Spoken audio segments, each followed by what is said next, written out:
conversation. Even though tequila is one of my favorites, I won't. Because of him, I won't. I can't. Oh, you guys are leaving? Peace. Yeah, I only had enough change in my pocket for an hour. So we are having a hot topic show today. We have some upcoming events. Actually wrote it down. Normally I just memorize it, but today it was that type of day. Let me switch over real quick. Do you have a freezer? Freezer, fridge. There's a fridge in there. Yeah, shut the fuck up. Oh, So no, that's gotta today, hot topics. We're gonna talk a little arts and politics, a little mix it up. Some upcoming events for Be Exposed and the Artist Exchange is actually the Be Exposed Radio Open House on a Saturday, June the 11th from 12 to 5. Definitely come out, promote your business, market, promotion, meet the studio host. And staff and such and other interesting followers and fans of the show. So definitely come out, network. Also this weekend and next weekend are the last 2 weekends of the Luther play at Arena Playhouse. I'm in the play, but I'm in it as a dancer. And Saturday, tomorrow actually, we'll be doing 2 shows, one at 1 o'clock and one at 1:30 and one at 8 p.m. This means that you guys are gonna have me tomorrow afternoon. So, I'm excited. Are you excited? Are you excited? So that is an interesting. Luther is a little bit tiresome and such. And Hotel RL, you guys missed yesterday. But starting next month, we'll be doing another 6-month run of the Hotel RL Fire Starter series. But we're going to mix it up a little bit. We're going to actually have the host of a couple other shows, Gangsta Goddess, The Happy Hour, and Be Inspired. They're going to join us. Miss Naomi, Tracy Jiggets, Tina, and Mecca.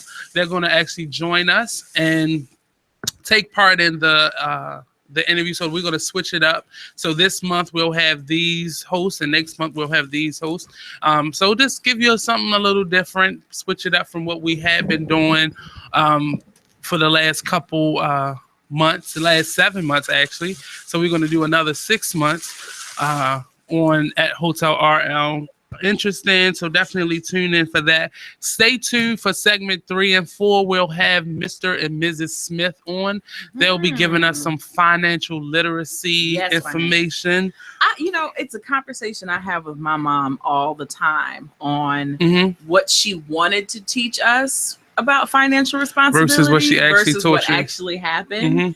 And she talks about being disappointed in her not focused, but I have to remind her you were dealing with some other stuff. So, but it's unfortunately in that matter, we're going to bring a little bit of that up, but that is definitely parental responsibility when it comes to teaching money, habits.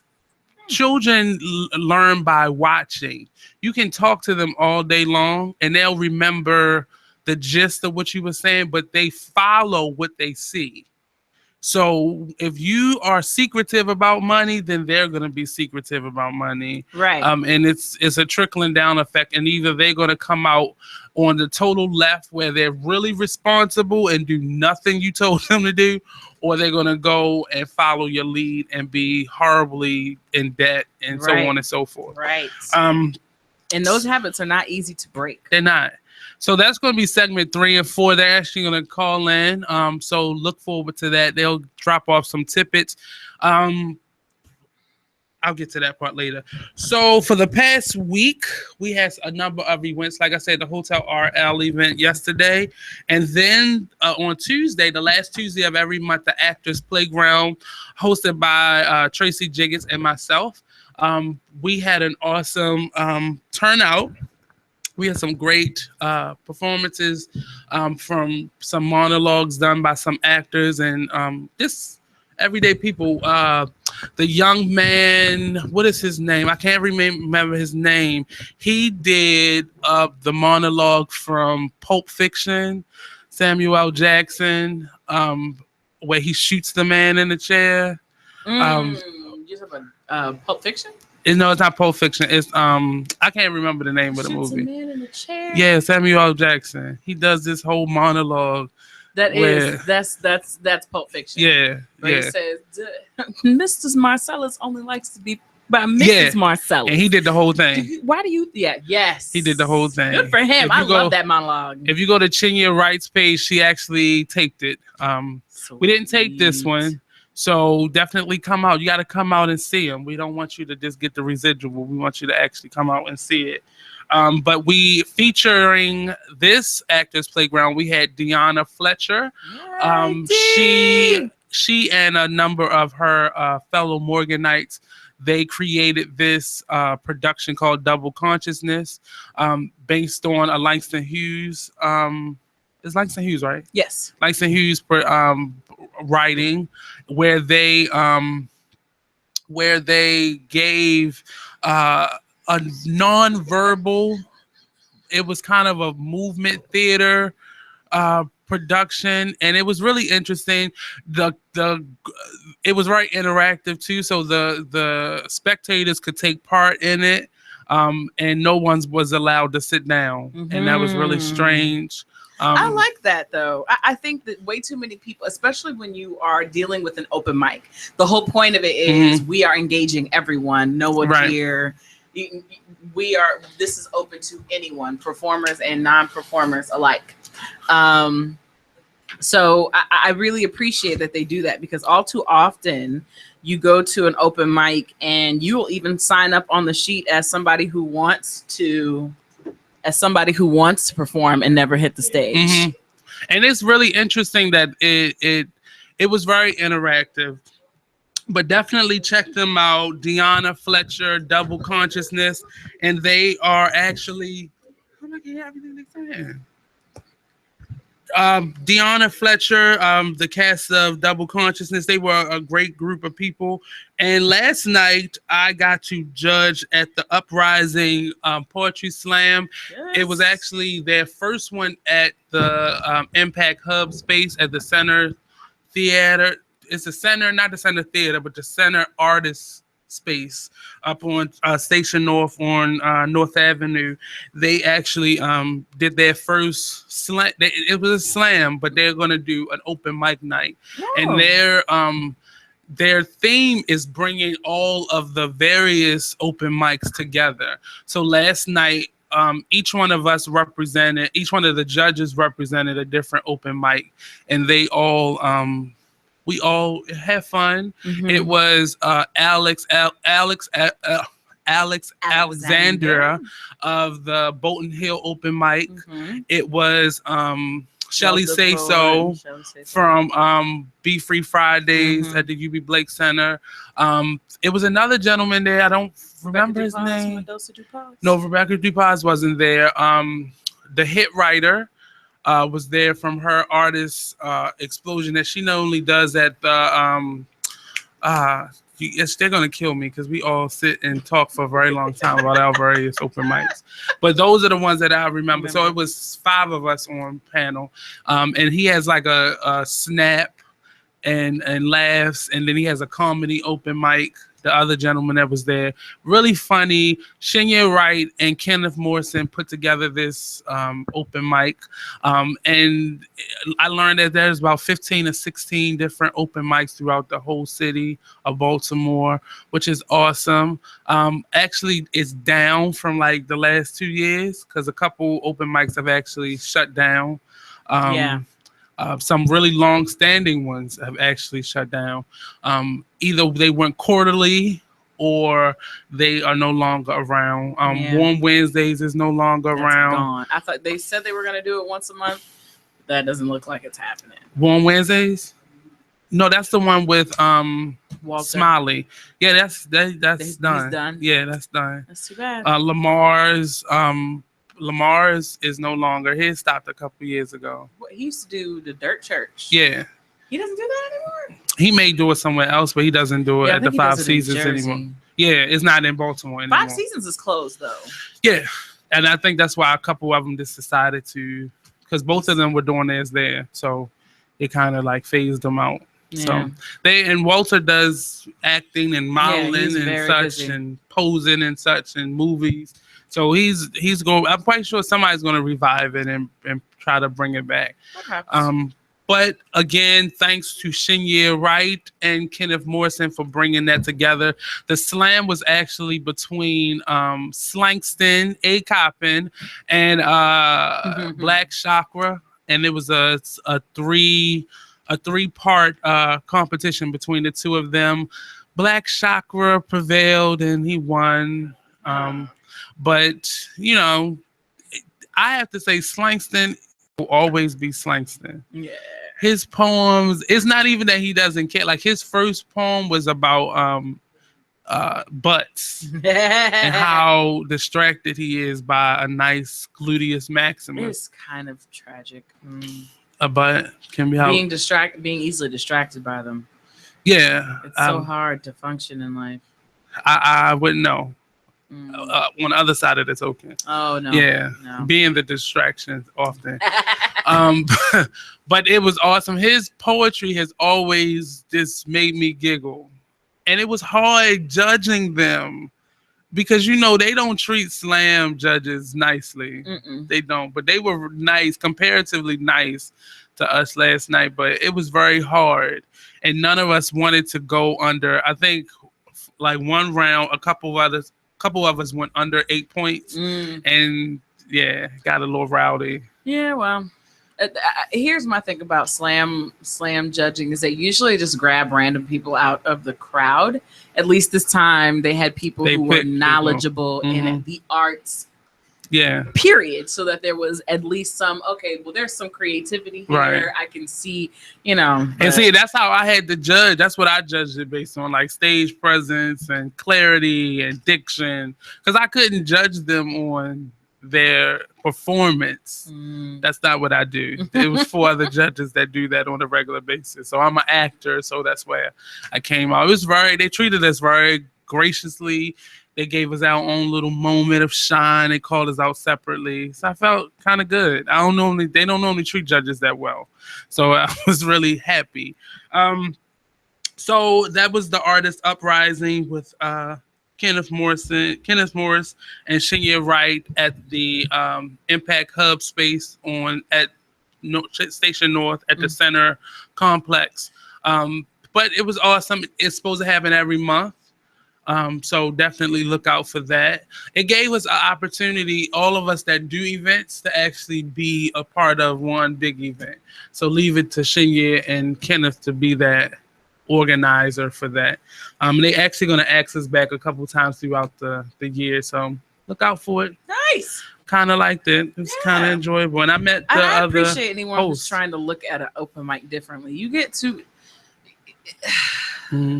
there has to be some different thought about a lot of the things. Well, a couple people gave me and Tracy kudos for that because it's something different. And a lot of people who were surprisingly asked us could they come, and that was kind of his point to bring us there so we can promote our open houses too, because it get kind of cliquey and you don't want to, like, Fridays, do I go to Bolton Hill or do I go to Be Free Fridays? And you can go to all of them. This month you go to that one, that week you go to that one.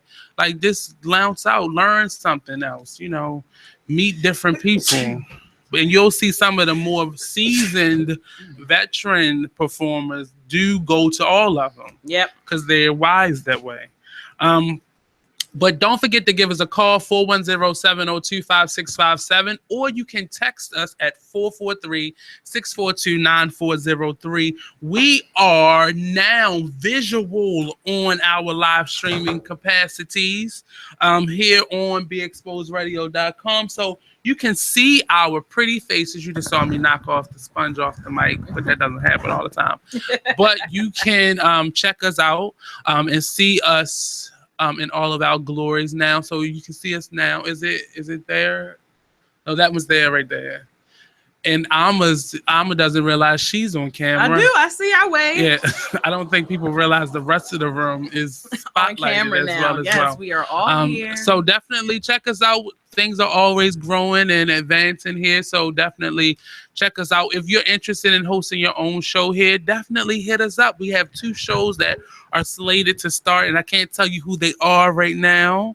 We have actually I would say 4 shows that are in the works to coming down. It may shock you as to whom they are, but you never know what may happen at BeExposedRadio.com.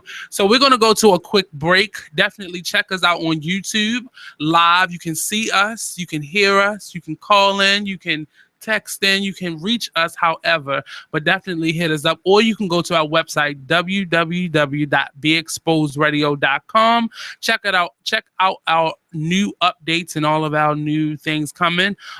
You can actually go to the top of that screen and you can support us. We have an awesome new sponsorship program here where we give you some options. We do it a la carte style. And we want your business. We want to help you be the best that you can be in what you're doing in your marketing and promotion. So definitely hit us up. info@BeExposedRadio. Put in the subject line, I want to be a sponsor. And we'll definitely get back to you at our earliest convenience. So don't go anywhere. We'll be right back here on the Be Exposed Radio station here on the Artist Exchange Radio Show. Don't go anywhere. Hey, there's my son. You've been in your room all morning. Hey, Dad. Matt, what's wrong with your voice? There is nothing wrong with my voice. Oh, well, it's just sort of. I have been playing my video games and electronic games for so many hours. Uh-huh. Well, it sounds like it might be time for you to take a break, or... Hello, Dad. Susan? I have been watching TV and text messaging all morning. Yay, electronics. Yay, yay, yay. Guys, I think it's about time to get in the car and take a little trip. Maybe see some trees, some green things. What are these green things you speak of? This weekend, unplug. Take your family to the forest. There's nothing in the world like experiencing nature firsthand. Trees, paths, bluebirds, streams. Getting closer to nature can get you closer to your family. To find the forest nearest you, go to discovertheforest.org. Brought to you by the U.S. Forest Service and the Ad Council. Get out to the forest and discover the wonders of nature with your family, just like Blue, Jewel, and the whole Rio flock. Let the kids connect to their roots. It's going to be so much fun. Yeah! Woo-hoo! Let's rock this jungle. Yeah! Fresh air. What a glorious morning. Clean water. Woohoo! This is great. And endless surprises. Yo, this is untapped territory. How amazing. Visit discovertheforest.org. Brought to you by the U.S. Forest Service and the Ad Council.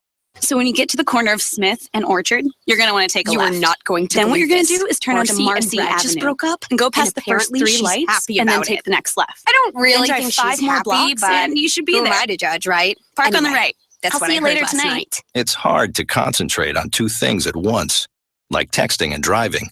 Stop the text, stop the wrecks. How will you stop texting and driving?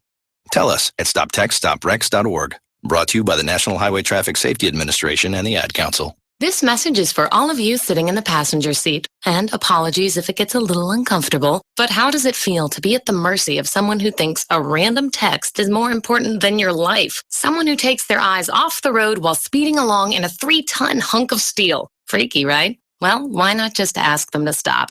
Or better yet, volunteer to text for them. It might be a little awkward, but believe me, you'll live. Learn more at stoptextstoprex.org. Brought to you by the Ad Council and the National Highway Traffic Safety Administration. Green light. Hey girl, school zone. I'm getting hungry. Car changing lanes. You want to meet me for pizza? Stop sign. Intersection clear. Yeah, street. Pizza sounds good. Ballin Street? Girlin Street! It's hard to concentrate on 2 things at once, like texting and driving. Stop the text, stop the wrecks. How will you stop texting and driving? Tell us at stoptextstoprex.org. Brought to you by the National Highway Traffic Safety Administration and the Ad Council. Are you thinking about getting your GED diploma? Well, here at the GED Pep Talk Center, we've got a number of pep talks that can motivate you. Sometimes things don't always turn out the way you want them to. You know that feeling? People look at you and don't believe in you. You want some gentle encouragement. then you're on your way to your GED diploma and a better life. But I know you're probably just a little bit nervous. You can find it in yourself to take that first step. You can improve your future. You can do this. I know you can. You need to start pushing yourself. Now get your game face on and take the first step towards a better life. Hurry up. Don't make me repeat myself. Whatever level of motivation you need to get your GED diploma, we've got a pep talk that's right for you. Call 1-877-38-YOUR-GED or visit yourged.org for your pep talk and find free GED classes in your area. GED is a registered trademark of the American Council on Education, brought to you by Dollar General Literacy Foundation and the Ad Council.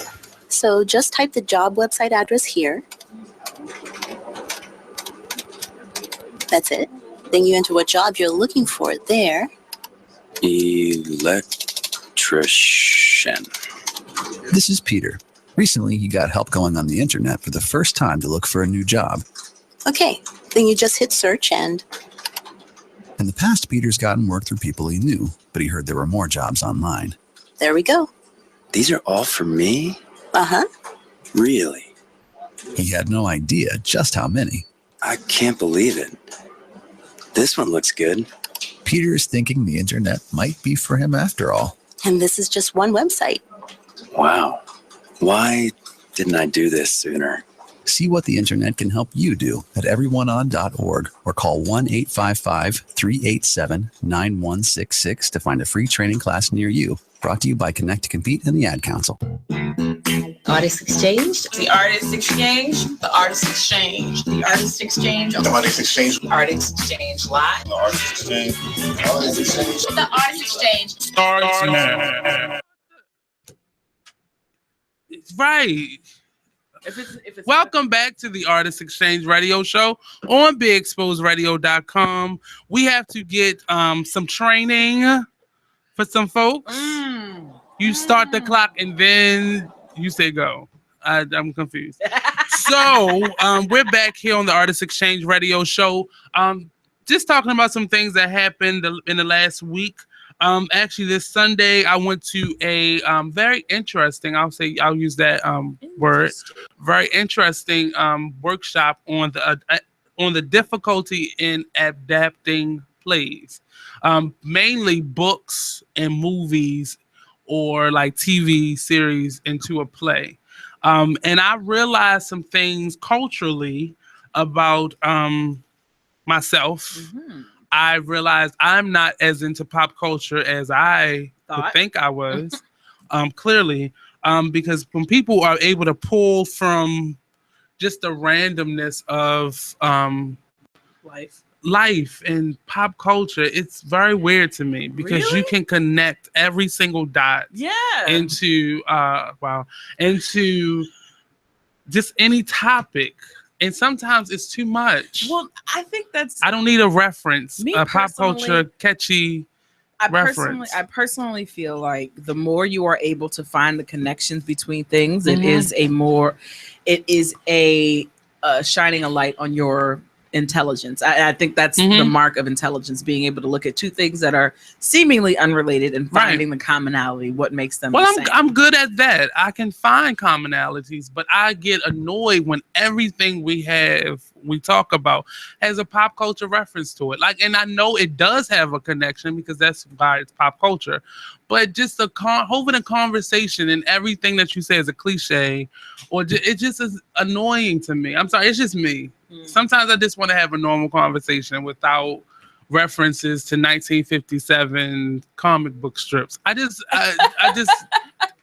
saying. Well, some people that's the way that because I know for me, I'm almost always, I will be in a situation and it will almost always remind me of something I've seen or read. And I like that. And I'm the kind of person that will actually post things on Facebook that is like a line from a book or a quote from a movie.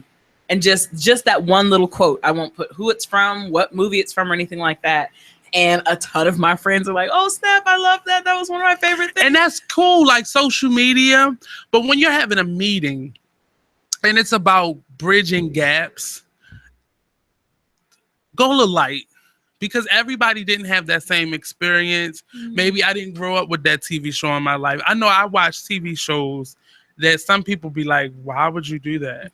But it was just me. But I don't ever like be like, you don't know that? You're stupid.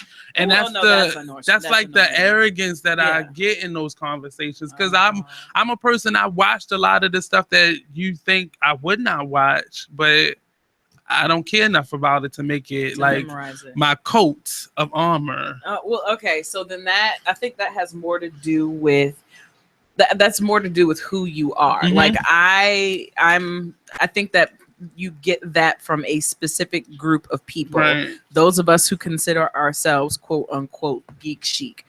We reference the things that we like because we all like them and we all know and we all had the same emotions wrapped around them or similar emotions wrapped around them. So it's our way of communicating without letting everybody in on the joke, right? And we all have that. We all have those. We all have our people, those group of people that we only have to say one word and there's a whole conversation that has been had. So it just that, and then I'm sure you do it too. It's just not about.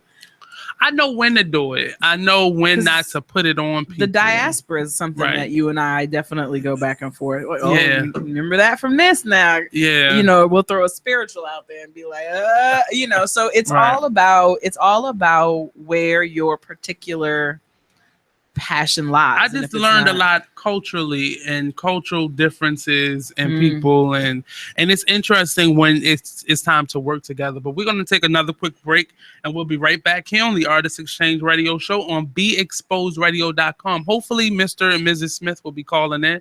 So stay tuned for that conversation. Financial literacy on the Artist Exchange Radio Show. Yay. Looking for your next home?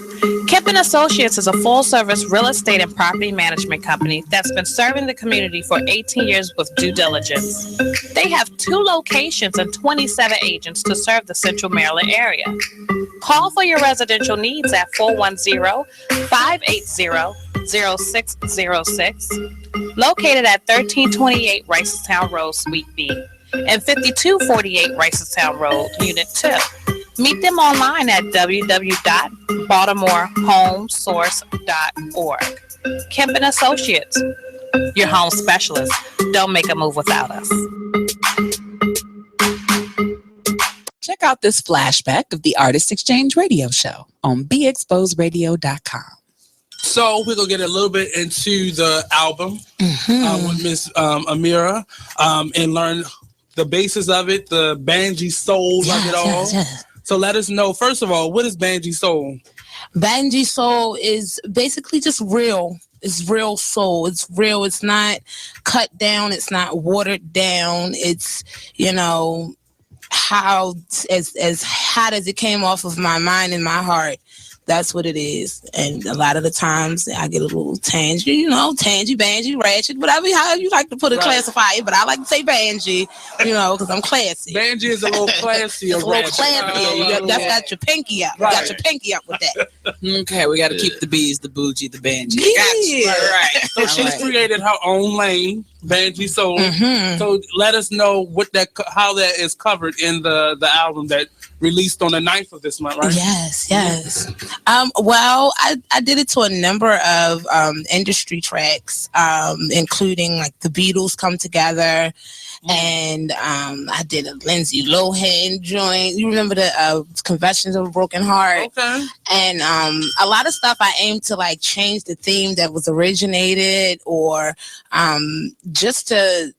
It was my therapy. Okay. It was my therapy. So that's why this is a mixtape. Yes. Okay, because you did a lot of remakes. Okay, I got you. The Artist Exchange Radio Show every Friday, 7 p.m. to 9 p.m. Every Saturday, 12 p.m. to 2 p.m. Real artist, real talk, real live. Hey, everybody. It's Monty, the executive producer here at BeExposedRadio.com. And I'm here to talk about my show. I know, how selfish, right? Talk Lately with me, Monty, every Tuesday at 7 p.m. So what do we talk about on this show? I can tell you this. There has never been a show that I have gotten completely through the full agenda because our topics, our conversations are just that damn good. I cover politics, gossip, entertainment, and hey, I love a good panel discussion. Hey, get a group of people in here and let us debate it out. That is the best thing in the world. Not to mention, I take calls and texts, and I'll debate with you too. So why don't you get involved and be heard? What's that old adage? Closed mouths don't get fed. That says it all. So join me every Tuesday at 7 p.m. right here on BeExposedRadio.com. Call me at 410-702-5657. You can text at 443-642-9403. And don't forget to be heard and vote in our weekly poll right on the website. Check it out. You are listening to BeExposedRadio.com. Back to the Artist Exchange Radio Show on BeExposedRadio.com. We actually have a caller on the line. I believe this is Mr. or Mrs. Smith. Hello, caller. Yes, you have the both of us, Mr. and Mrs. Smith.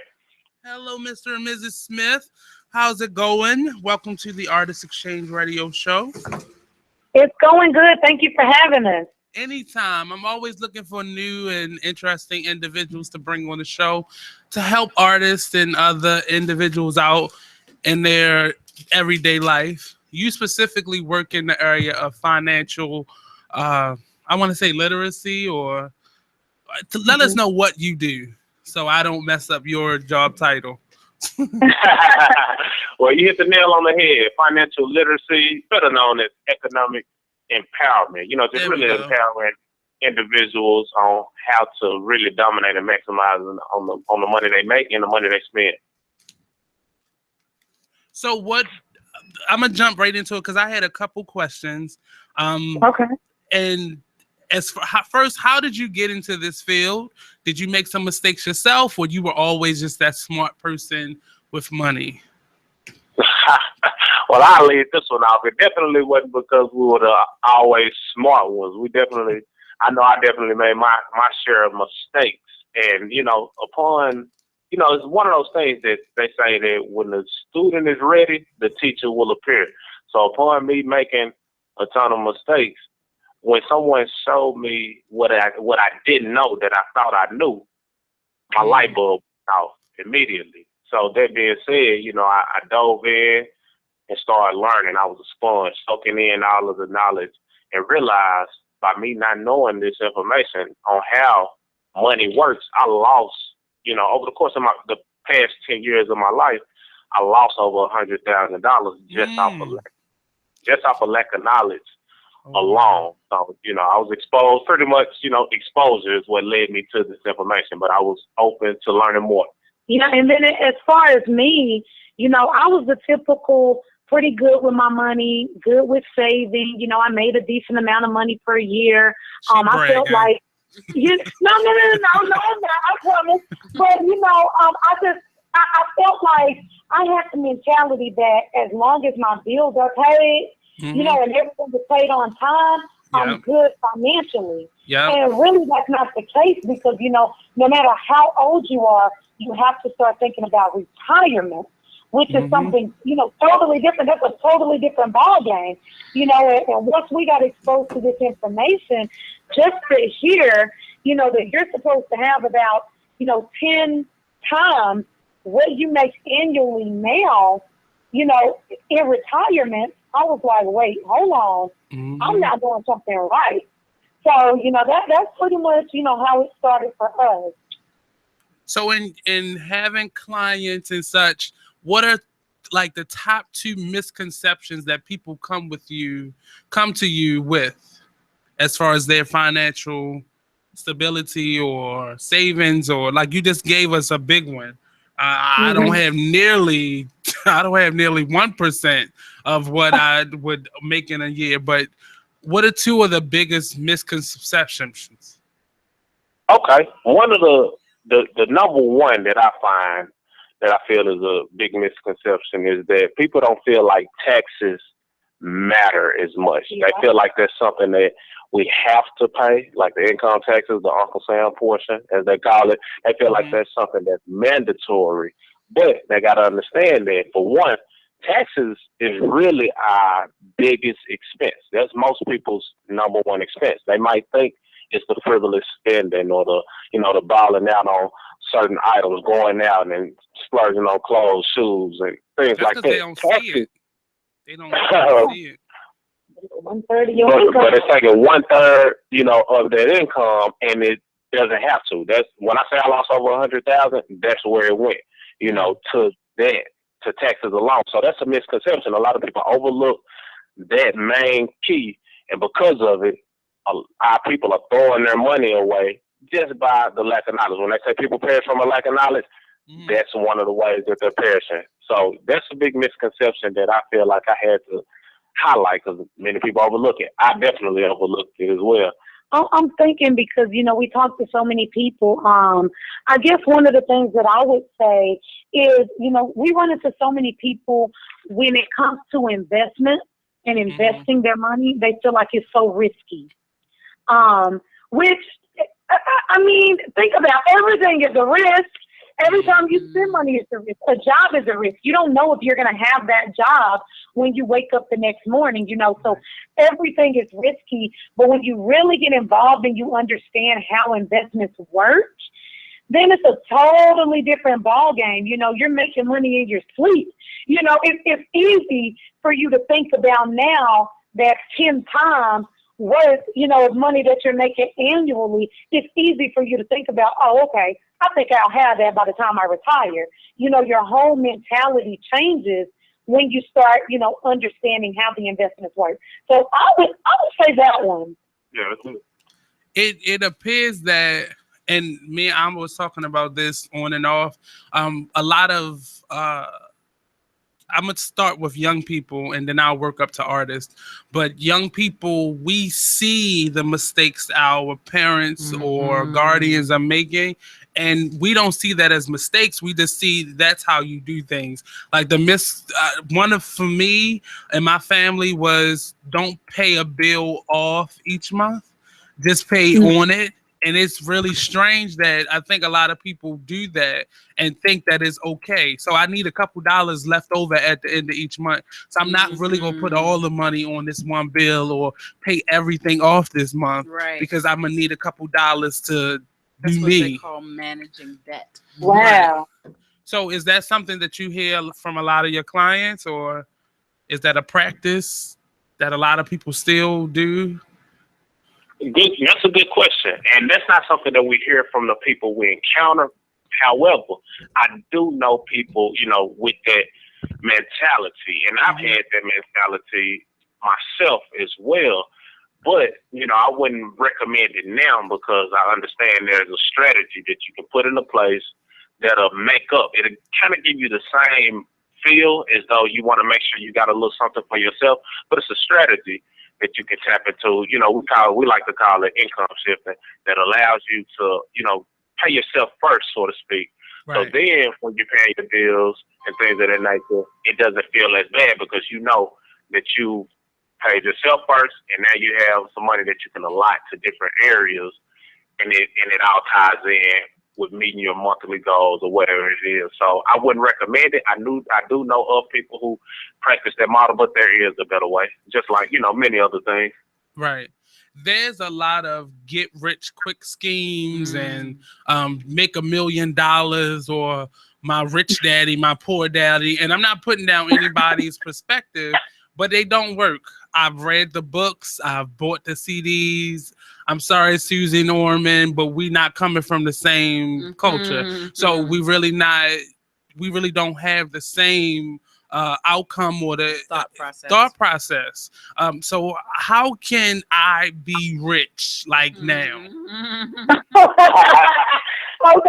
Okay, and let me start with the get rich quick schemes, because I think that alone is a misconception for a lot of people. What you call a get rich quick, what is it called? A get rich quick scheme. Those things that are beating you out of money, or you're investing a large sum of money and then you're losing it and you're not seeing a return. I understand what that is. However, we are like advocates for home-based businesses and internet marketing and internet businesses, because for a lot of different reasons, okay? You have to look at, one thing being this. It's 2016. Technology is constantly and consistently enhancing, okay? So it's a no-brainer that there are ways to make money online. You know, yes, there are some schemes and some scams out there, but it can definitely work. You know, you have Facebook platforms, which are free. You know, you have Twitter, you have Instagram, a ton of different ways to make money, not to mention, you know, like with the home-based businesses, because we're a home-based business owner. You have to look at the perks of being a home-based business owner. A lot of people think getting rich is, you know, cashing a check for $1 million. Yes, that's nice, but you have to think about other things and other ways to bring money into your household. You know, we mentioned taxes earlier.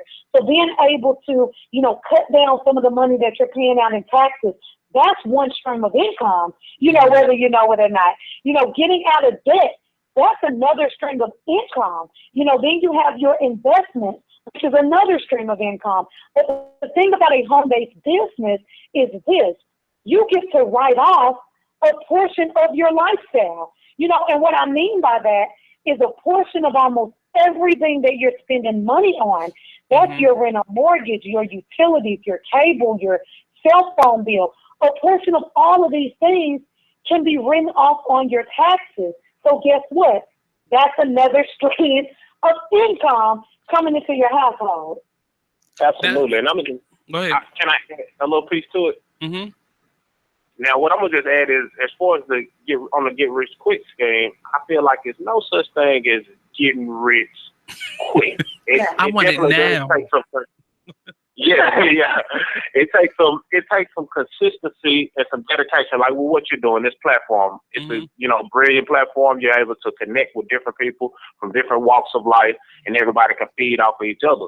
But in order for it to thrive, it's going to take you consistency, you reaching out to people, networking. Right. But it can definitely get you where you want to go. It's a vehicle, but it will take your work. It will take consistency. And that's pretty much with any and everything that we have in life. There's nothing to get rich quick, but you can get rich strategically and by being consistent on top of everything else Ms. Smith said. So great question. So we don't have a solution for you to get rich tomorrow. I'm sorry.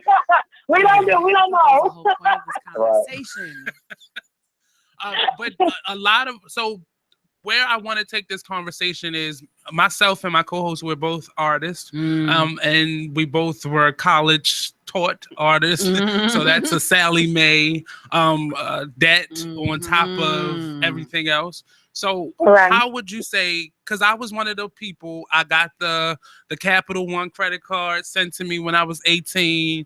I had a Sprint phone when I was 18, and the bills began to pile up more and more and more and more before I knew anything. And now I'm going to say 12, 13 years later, I'm facing having to file bankruptcy. And it's something that I don't want to do, but it seems like that's the best solution for me. How do you start over from making a mistake so big, like credit cards and cell phones and, debt? How do you get out of that? Not so much get out of, but how do you start over? Like, what are the strategies or the steps to getting better? Great question. And it's funny that you said, being artists, you want to find strategic ways that you can strategize your way to wealth, for lack of a better word. Right. But me, I'm also interested in art, music, the whole artistry. And it's a lot of us as artists who don't necessarily understand how money works or how to really capitalize on the laws that are in place. Exactly. So what I would say is it relates to steps, and I actually have a product in place that, that's going to help a lot of artists as long as they're open to it, because we need this information. But there is a way to solve that problem. It is in conjunction with having a business. You already having a business platform. You can relate to this. But instead of people trying to make more money, the mindset needs to switch to, okay, how can we give less away? So as an example, one of the first things that we teach people who have a job, we show them how to strategically stop giving more of their money away. And what I mean by that is this. With having a home-based business, one of the first things you can do is revisit a form known as a W-4. That's the form that most filled out upon getting their job. By doing so, once we show people how to strategically fill out the front as well as the back side, they're able to increase their take-home pay. Most cases, on average, we're able to get people anywhere from $200 to $500.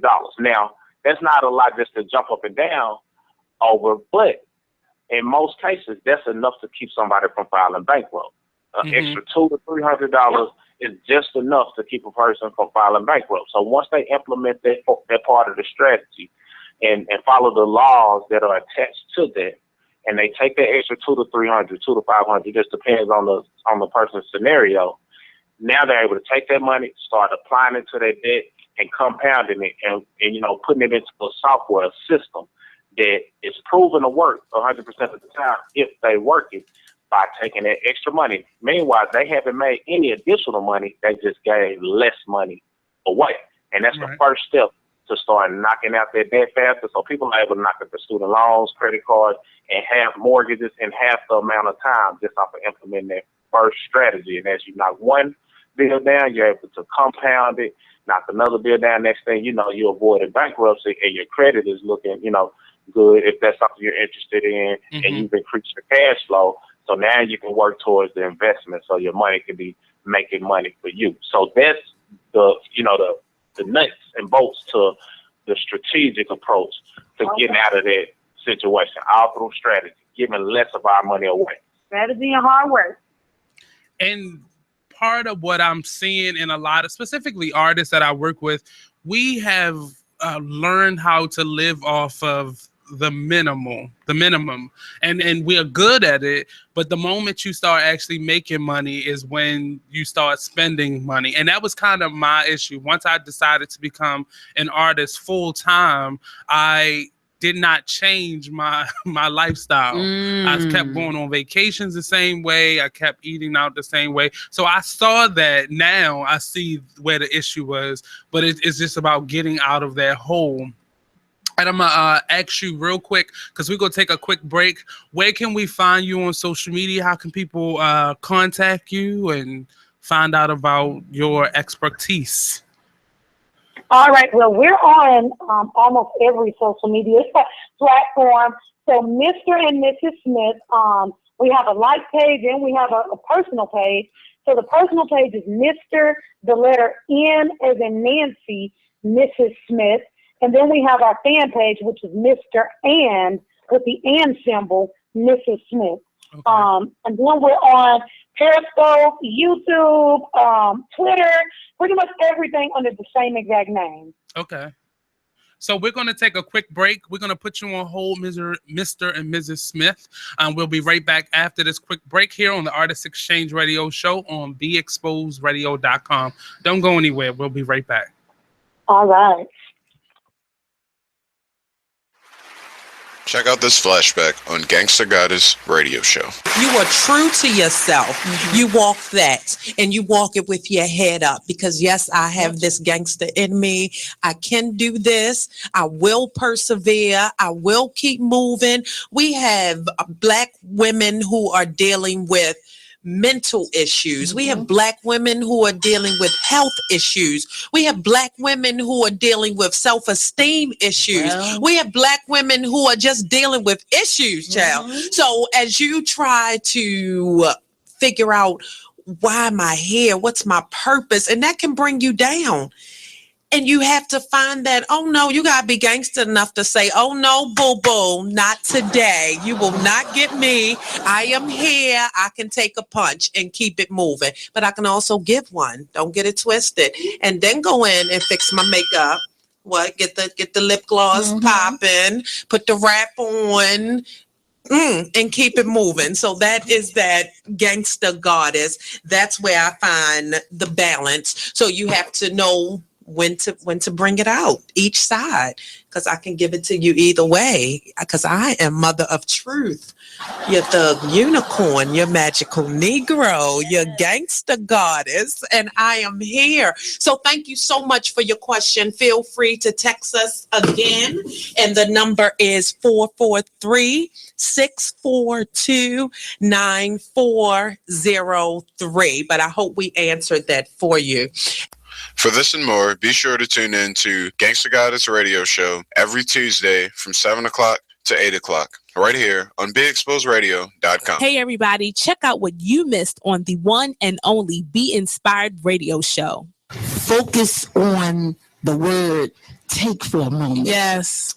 Oh, my goodness. I mean, when I begin to just, think about take. Mm-hmm. When you taking something, yes, we think about the possession and grab and hold, but when you taking something on, you're capturing it, you're securing it, and you become impregnated with that. Wow!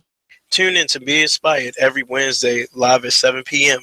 right here on BeExposedRadio.com. You're struggling with your mortgage. You think about it. You don't do anything but think about it. What are we going to do if we lose the house? Where are we going to go? At work. I can't let anybody find out. I'm so embarrassed. At dinner. How can we tell the kids? It's going to wreck their lives. And at 3 o'clock in the morning. I don't know what to do. I don't know how to get through this. What's going to happen to us? It's time to stop thinking. It's time to start dialing. Call 1-888-995-HOPE for a free government program that offers expert one-on-one advice about your mortgage options. I'm all alone. No, you're not. We've helped over 1 million homeowners, and we want to help you. And now there are more ways to help. Call 1-888-995-HOPE or visit makinghomeaffordable.gov. Brought to you by the U.S. Treasury, HUD, and the Ad Council.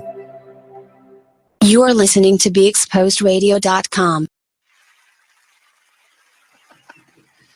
You are looking everywhere. Is it? And you reach over and say, oh. Welcome back to the Artist Exchange Radio Show here live on BeExposedRadio.com. On the line, we have Mr. and Mrs. Smith. They are teaching us and schooling us in some financial literacy and empowering us with some information that we can then take with us. So you gave us the two type misconceptions that people come to you with. Those falsities, if that's the word. Yeah, that's the word.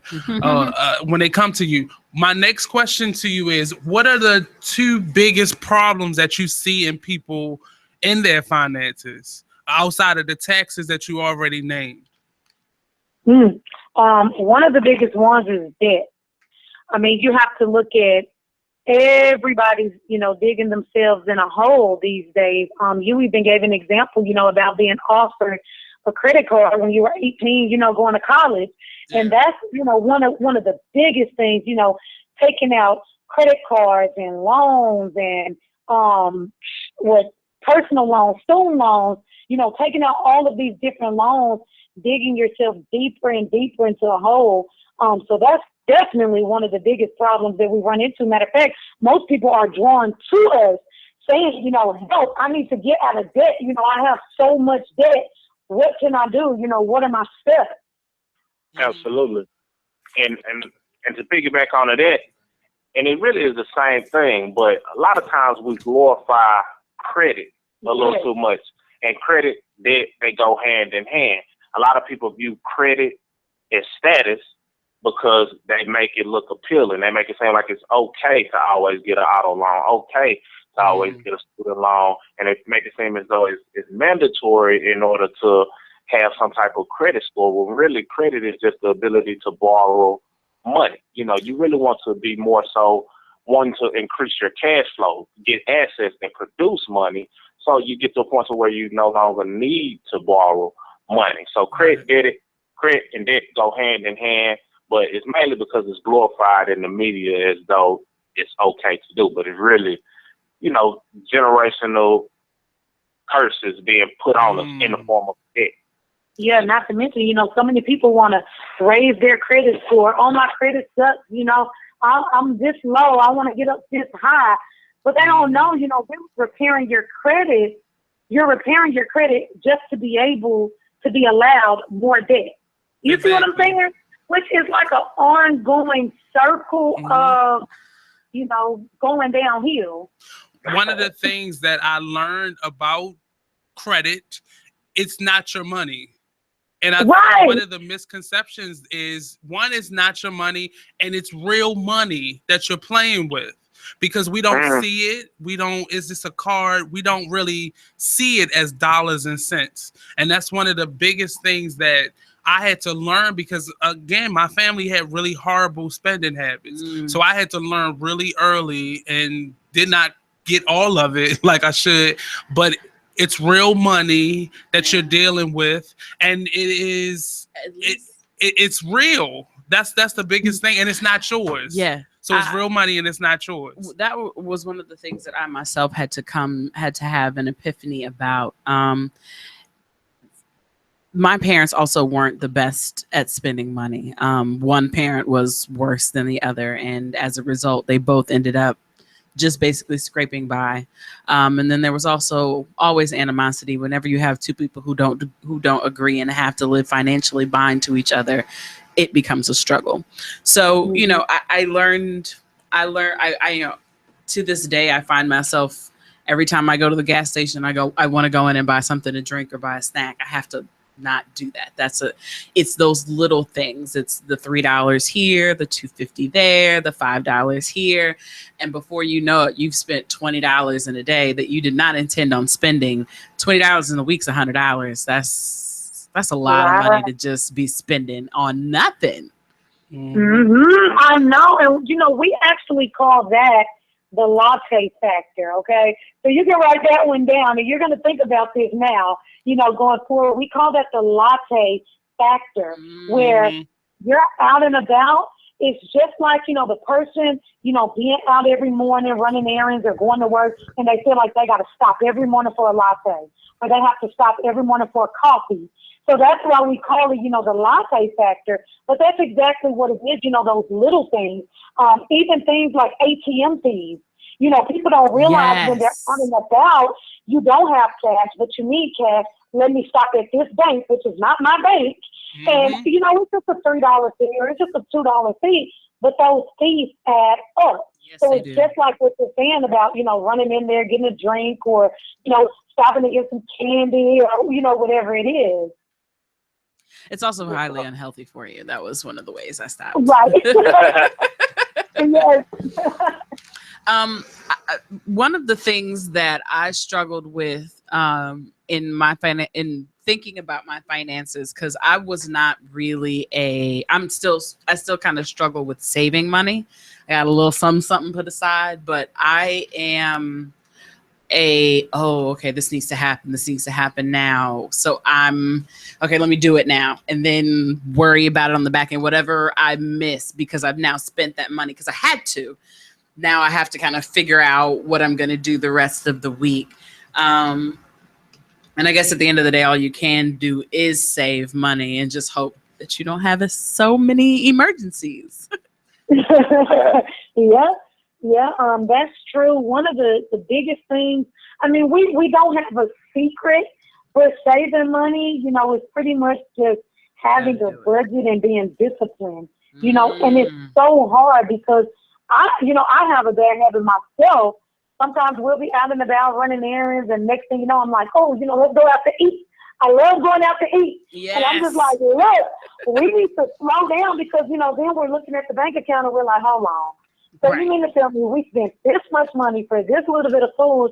So, you know, it just goes back to really being disciplined. If you have to pack your lunch and, you know, or meal prep, you know, which is a big thing now, and pack your meals for the whole week, you know, do that. If you have to keep snacks in your car or in your purse to avoid, you know, buying snacks while you're out, you know, do that. Absolutely. And another thing is, you know, and this helps. It's not a secret if you state it, but it definitely helps. We have what's called 8 steps to financial success. Yes. And when you follow those steps, it's putting you in a position to where you're saving for your short-term emergency fund. You know, something realistic, something that you can do.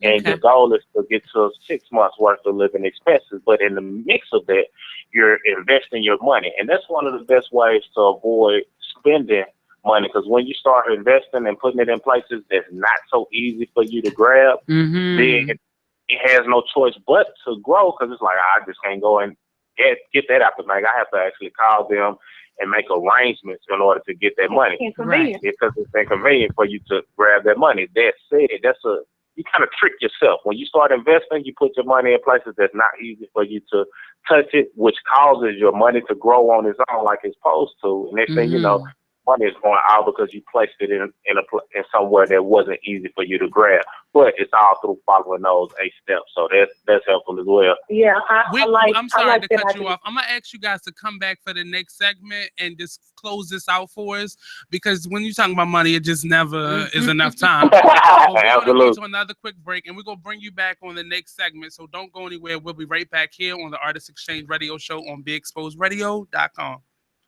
All right. Are you thinking about getting your GED diploma? Well, here at the GED Pep Talk Center, we've got a number of pep talks that can motivate you. Sometimes things don't always turn out the way you want them to. You know that feeling? People look at you and don't believe in you. You want some gentle encouragement. Then you're on your way to your GED diploma and a better life. But I know they're probably just a little bit nervous. You can find it in yourself to take that first step. You can improve your future. You can do this. I know you can. You need to start pushing yourself. Now get your game face on and take the first step towards a better life. Hurry up. Don't make me repeat myself. Whatever level of motivation you need to get your GED diploma, we've got a pep talk that's right for you. Call 1-877-38-YOUR-GED or visit yourged.org for your pep talk and find free GED classes in your area. GED is a registered trademark of the American Council on Education, brought to you by Dollar General Literacy Foundation and the Ad Council. You are listening to BeExposedRadio.com.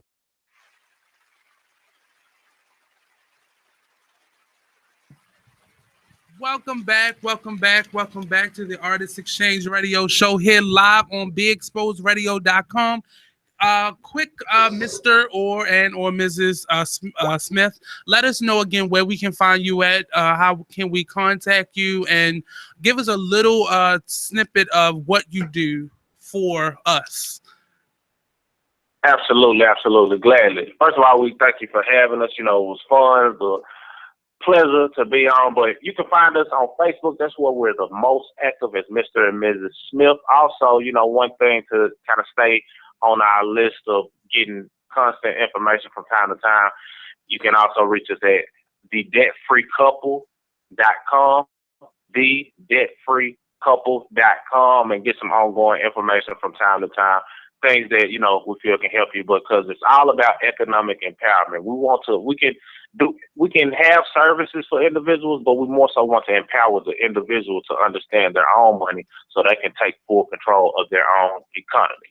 That's what we're all about. Ms. Smith? Yes. Sorry. Yes, and we are on pretty much every single platform. So Facebook, Twitter, YouTube, you can find us under the same name, Periscope, Mr. N, the letter N as in Nancy, Mrs. Smith, or Mr. and Mrs. Smith, okay? We have both of them pretty much on most platforms. So that's where you can find us. You can feel free to reach out to us on any one of those platforms, and we're pretty much available. So give us real quick some of the services that you offer to individuals. Okay, pretty much it's a one-stop shop for, you know, financial empowerment, financial literacy. So we're showing people how to adopt a home-based business platform so they can minimize their taxes, get out of wealth. You know, so that includes credit counseling. That includes identity theft coverage. That includes tax preparation. It's loaded, to say the least. So it's all about, you know, one-stop shop for everything financial you think of. So, real quick, and we're going to close out this segment. I really appreciate you guys coming on, both of you coming on, and I really thank you for coming on, because this is something that money has always been a secret thing for me. And like you said, that generational curse. When you don't talk about money, it's not important, but then you realize how important it really is. Right. And you can make a lot of mistakes in a very short period of time. And I really thank you again for coming on. We're definitely going to have you come back on and teach us some things. And, you know, maybe we can work out some exposure platforms for you guys as well. My last question to you is, why the financial realm?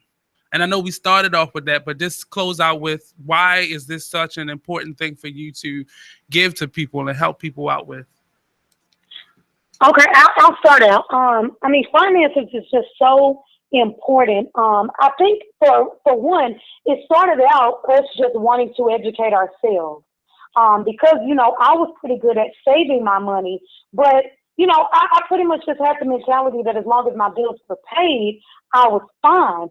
But then, you know, during the process of educating ourselves on finances, you know, we started running into so many people who retire, you know, and they depend on Social Security. Well, the thing about Social Security is not so secure. So, you know, we ran into people on Social Security who still have to go out and get a job at 65, 70 years old. Mm-hmm. That was sad to me.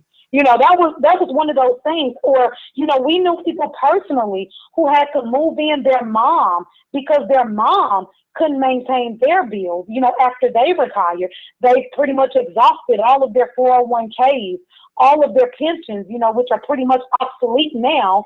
So just all of these different things, encountering different people with different struggles.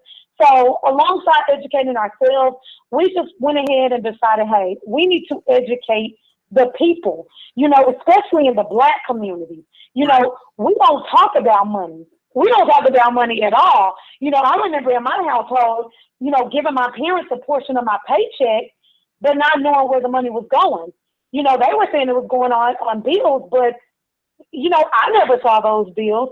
So, you know, it was just one of those type of things where we just, you know, felt motivated and inspired by, you know, educating ourselves, and, you know, so many people reaching out to us that we really wanted to, you know, take a stand and educate the people. Right. Absolutely. You know, the passion definitely developed after educating ourselves, and we realized that this is really history in the making, you know, because by being empowered economically, it can change a whole lot of the things, even though it seems like the finances is the primary thing. But once a person is empowered economically, it changes the way they learn forever. It changes the things they're exposed to. The crime rate goes down, and it fixes a lot of the problems by focusing on one thing. So one thing that our people haven't experienced, we've had top ranking positions, millionaires, you know, people who have hit, you know, big good things in sports and music and things of that nature. But one thing our people haven't experienced is broad-based wealth. Wealth spread it out amongst the masses.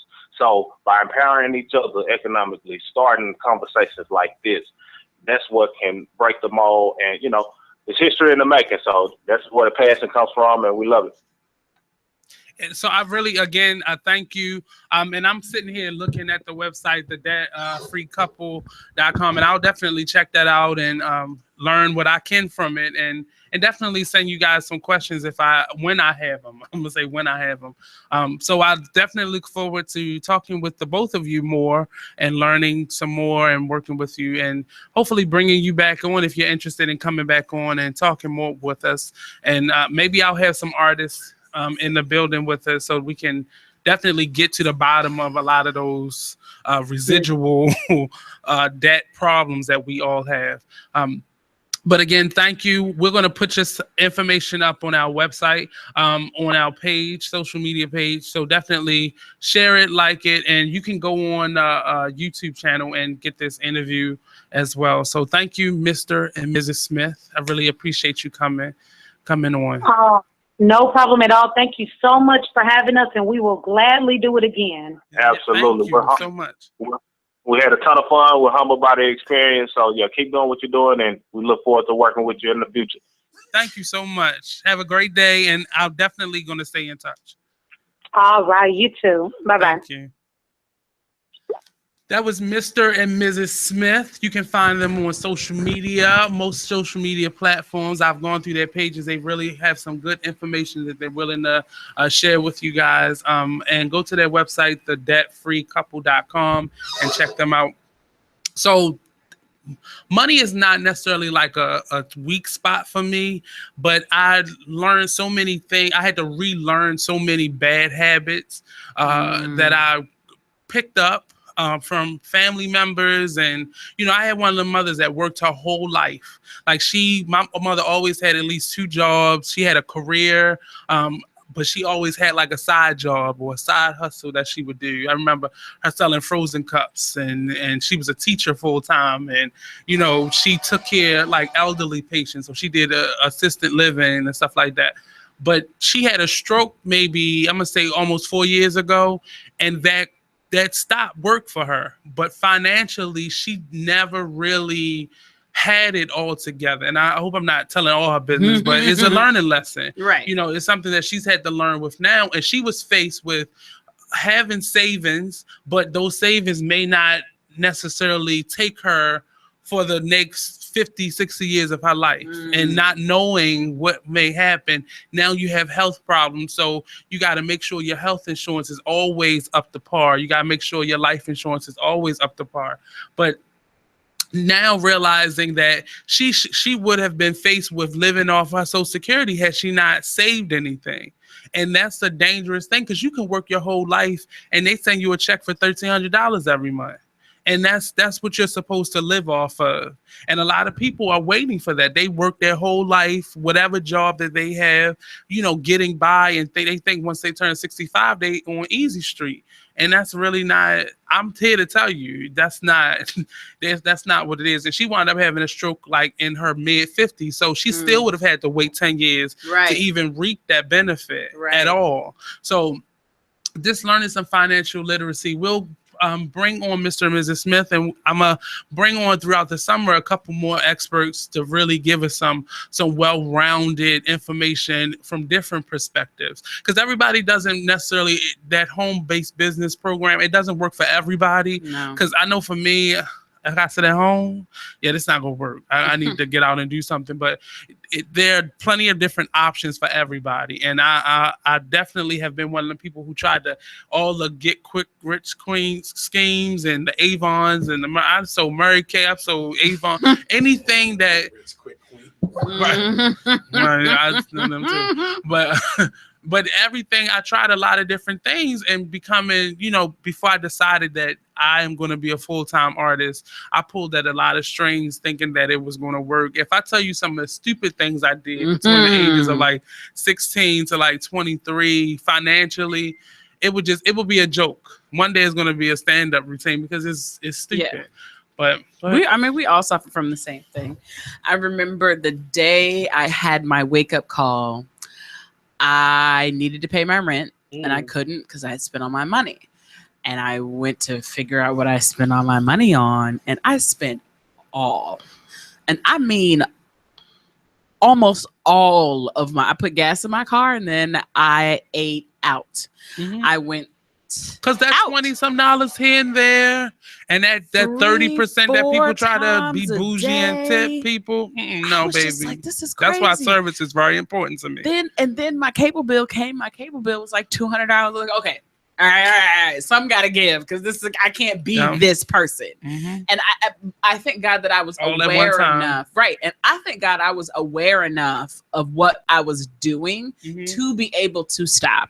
That is the one thing my mother did. She gave me at least an awareness and a consciousness of it, because some people just go their whole lives and never connects. There's never a connection made. Why am I always broke? Well, every time I see you, getting a drink. So and aside from that, we are on survival mode. Yeah, that paycheck to paycheck mentality, and not realizing those what ifs that happen. Yes, especially when you have children or a car, anything that you're taking care of. Yes, it's always gonna be a what and if. If you own it outright, it's definitely all. I've seen people who got into car wrecks and didn't have the best insurance and wind up like really deciding, am I gonna have a job to get me to all the things I need to be able to pay for this, or am I just going to scrap this and go for broke right now and just make it work for the next few months? Buy a bicycle. Right. And it's at least Baltimore is a very bicycle friendly city at the very least. Speaking of that, and on Wednesdays, the Drew Hill Park gives about free rental bikes. Oh, yeah. I don't know how they're going to keep that going, but yeah. I hope there's tracking devices. I'm sure there are GPS devices on. But this is definitely an interesting conversation that I cringe at. But financial literacy has always been very important to me. And I was one of the person that worked and made enough money to be able to do the thing. Right. But you have to live within your means. Right. You can't.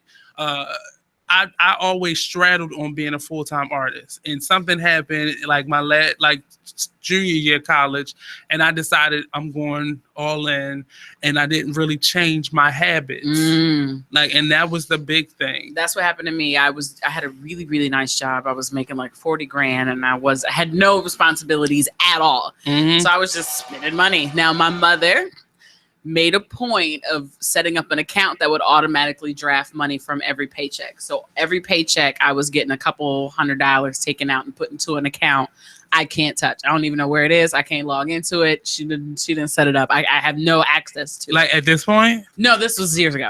Yeah. Like, I'm gonna need for you to have some type of control over your life at 30-something years. What happened was I got fired.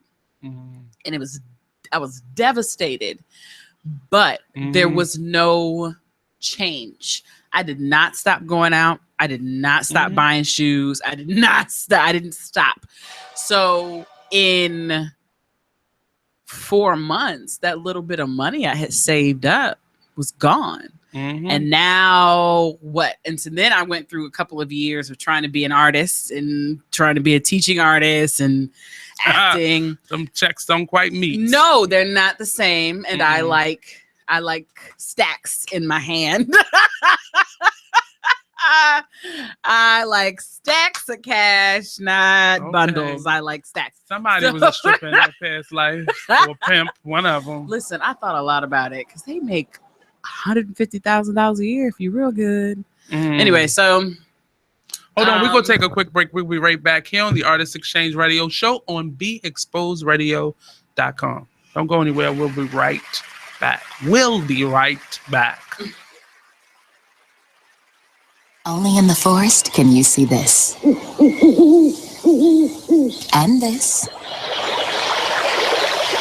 And this.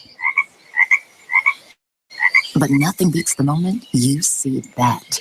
Cool! That's your child's eyes opening up to a world of possibilities. I didn't know it could do that! Because one trip to the forest can spark a world of difference. There are some moments only the forest can inspire. Find yours at discovertheforest.org. Learn about forests near you and discover cool things to do when you go, like hiking, canoeing, fishing, or camping.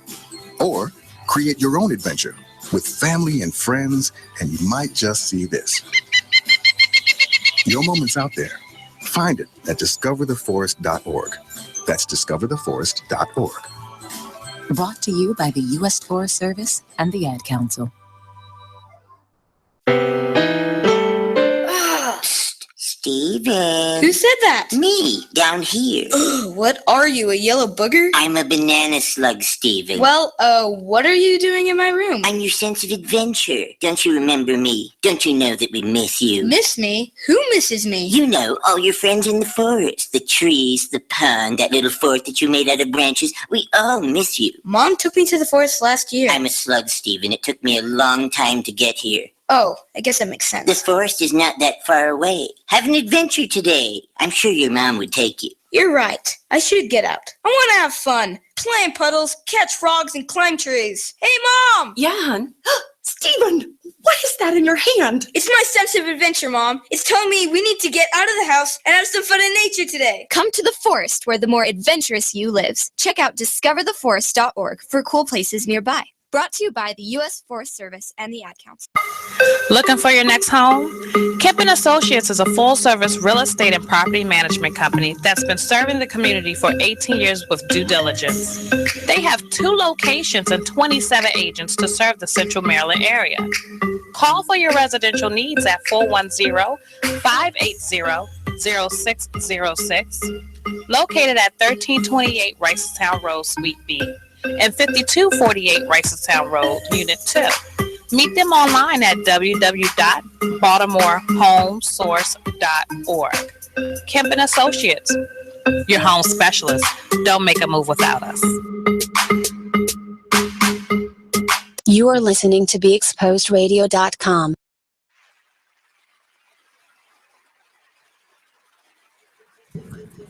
Welcome back to the Artist Exchange Radio Show on BeExposedRadio.com. We were having an awesome conversation with Mr. and Mrs. Smith, giving us some financial literacy advice and some empowering information to get us through. Can you text Riga the call-in number? Yes.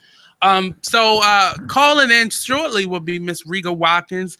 If you don't know the crazy, zany Riga Watkins, she has moved back to New Orleans. I don't know why midget jokes just popped in my head. She probably gonna hurt me for saying that. But yeah, she has baby with a midget. And what? Yeah, he's a midget. He's actually a little bit shorter than Jabril. Interesting. Yeah. Why is he standing up like that? Why is he standing up like Jabril. But oh, she said you special. But Riga has become a stand-up comedian. She did her first stand-up gig, and she thinks she's funny now. She's always been funny. Yeah, she thinks but she had good hair that day. The voodoo booty is still one of the. I laugh at that at random times in my life. I think about that and laugh. The voodoo booty constantly. It doesn't. So. We're back here on the Artist Exchange Radio Show on BeExposedRadio.com. Part of what happened, what I said we did last Saturday was I'm gonna keep going. In the news today, or in the last couple of days, Jamal Bryant and Mr. Boom have reconciled, and I see Mr. Boom gave Jamal Bryant a scarf, so that means it's serious, it's real, and it's for nothing. So soon as they got together, what did they do? They got on Facebook, they got on their video and began to talk. So I think this is Riga. Hey, Riga. Hey, what's up? She's calling from the West Coast right now. She's a little sluggish. So I'm laying back in my bed. What you eating? And the last bit of my THC is wearing off. Yeah, so THC. That might be what you're hearing. And my eyes are directly on the ashtray across from me, so it's almost time for me to go get it. So Riga's had a lot of firsts this year. She directed her first school play, The Wiz. Yes, The Wiz. Yes. Right, and had an awesome turnout. And it went great. The last time I called it, I was talking about money problems and baby. God fixed all of that. Okay? Won't he fix it? Mm-hmm. Miss Pam got in that kitchen and started praying and making red beans. Ooh, baby, when I tell you them, I call them FedEx prayers. Because they get there fast, baby. Everybody get their wishes granted, okay? So I still ain't got my man. Yet. I asked her. She said she prayed about it, but I ain't got it. It's in his time, not in your time. His time, not your time. I guess I gotta keep sending until I meet him, because I don't know what else to do. If you don't realize it, this is me and Riga's conversation nearly almost every night. This is the conversation we have every night. But aside from her directing her first stage play, musical, she went out big with a musical and a Wiz of all things. But she also did stand up for the first time this year. I mean, you've been doing it for free all these years, but you actually you had a mic and a stage all to yourself. So how did that feel? It was. I felt like I had jumped over a hurdle that I was trying to do for years. I mean, it's. When I got up there, I was like, "Hey, this isn't that bad. I'm an actress. I can swing this." But I mean, that may have been the drink that you had right before. That may have been the drink. It probably was. Because I did have one. But it's different from acting, though. It's a whole nother thing. I mean, they're either gonna laugh at you or they're not. You don't get to save yourself in the next line or the next scene. You don't get to do that. You know, it's either it is or it ain't. It's the one, but it takes a lot of guts to do that. Yes, it does. Because the thing about being you can be funny with your friends because you know what makes them laugh. Right. But to get up in front of a bunch of strangers and tell jokes and hope that they all laugh. Right. Oh man. Yeah. Mm-hmm. Yeah. Okay. You say that. So thankfully, it went well. It is on YouTube. Riga Ruby stand up. Right. So y'all can check it out. My first little stand up debut or whatever. I had on some little high-waisted jeans or whatever, with like a little striped black and white shirt. So that's me or whatever. But what made you do it now? Just tired of avoiding it. I'm part of a sketch comedy group, and we have some stand-up comedians in the group, and we have some people who don't do stand-up at all. And I know that I'm capable of it, so I said, well, hey, you know, I'm a part of a platform where I get to do this. Let me just stop being scary, stop being a chicken, and do it. And I did it. And it was definitely, if you go to the Artist Exchange group, you'll see a clip of it. She was actually pretty funny. There were no midget jokes. And why would they be? Why? You really want to? It was because that's what I'm waiting for. That's what I'm kind of waiting for. I'm trying to avoid that. You know that. But what if that's the thing that like gets you paid? Like it might. The time is winding down. I'm gonna eventually have to face it, and I may just have to.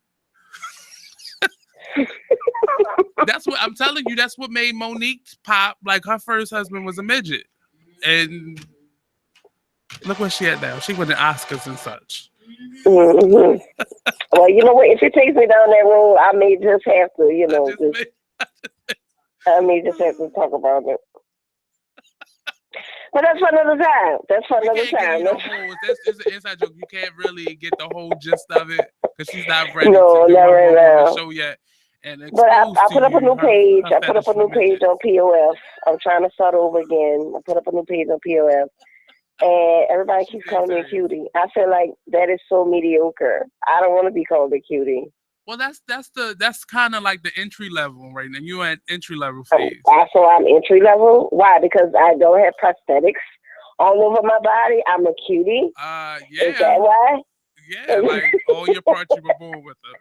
So. Right. Oh, that's so cute. She's natural. Right. Natural is cute right now. Yeah, that's cute to be natural. Wow. Okay. So it was great talking to you, Miss Watkins, Riga Ruby. I'm gonna be in New Orleans on. Oh, when? In July from the 15th through the 17th. Oh, girl, please hit me up, girl. The 15th is one of my paydays, so hit me up. Yes, I love it. I love that she knows that. And do not. You better either bring Miss Pam food back or. Oh yeah, No, don't come down here. Don't come down here with that hotel stuff, because if you want to eat, don't come down here with that. Don't come down there thinking you could be vegan for the weekend. I know. You might as well just. It's not gonna work. Nothing. It's not gonna work. And I'm not gonna know where to take you to eat. I'm not gonna know where to take you.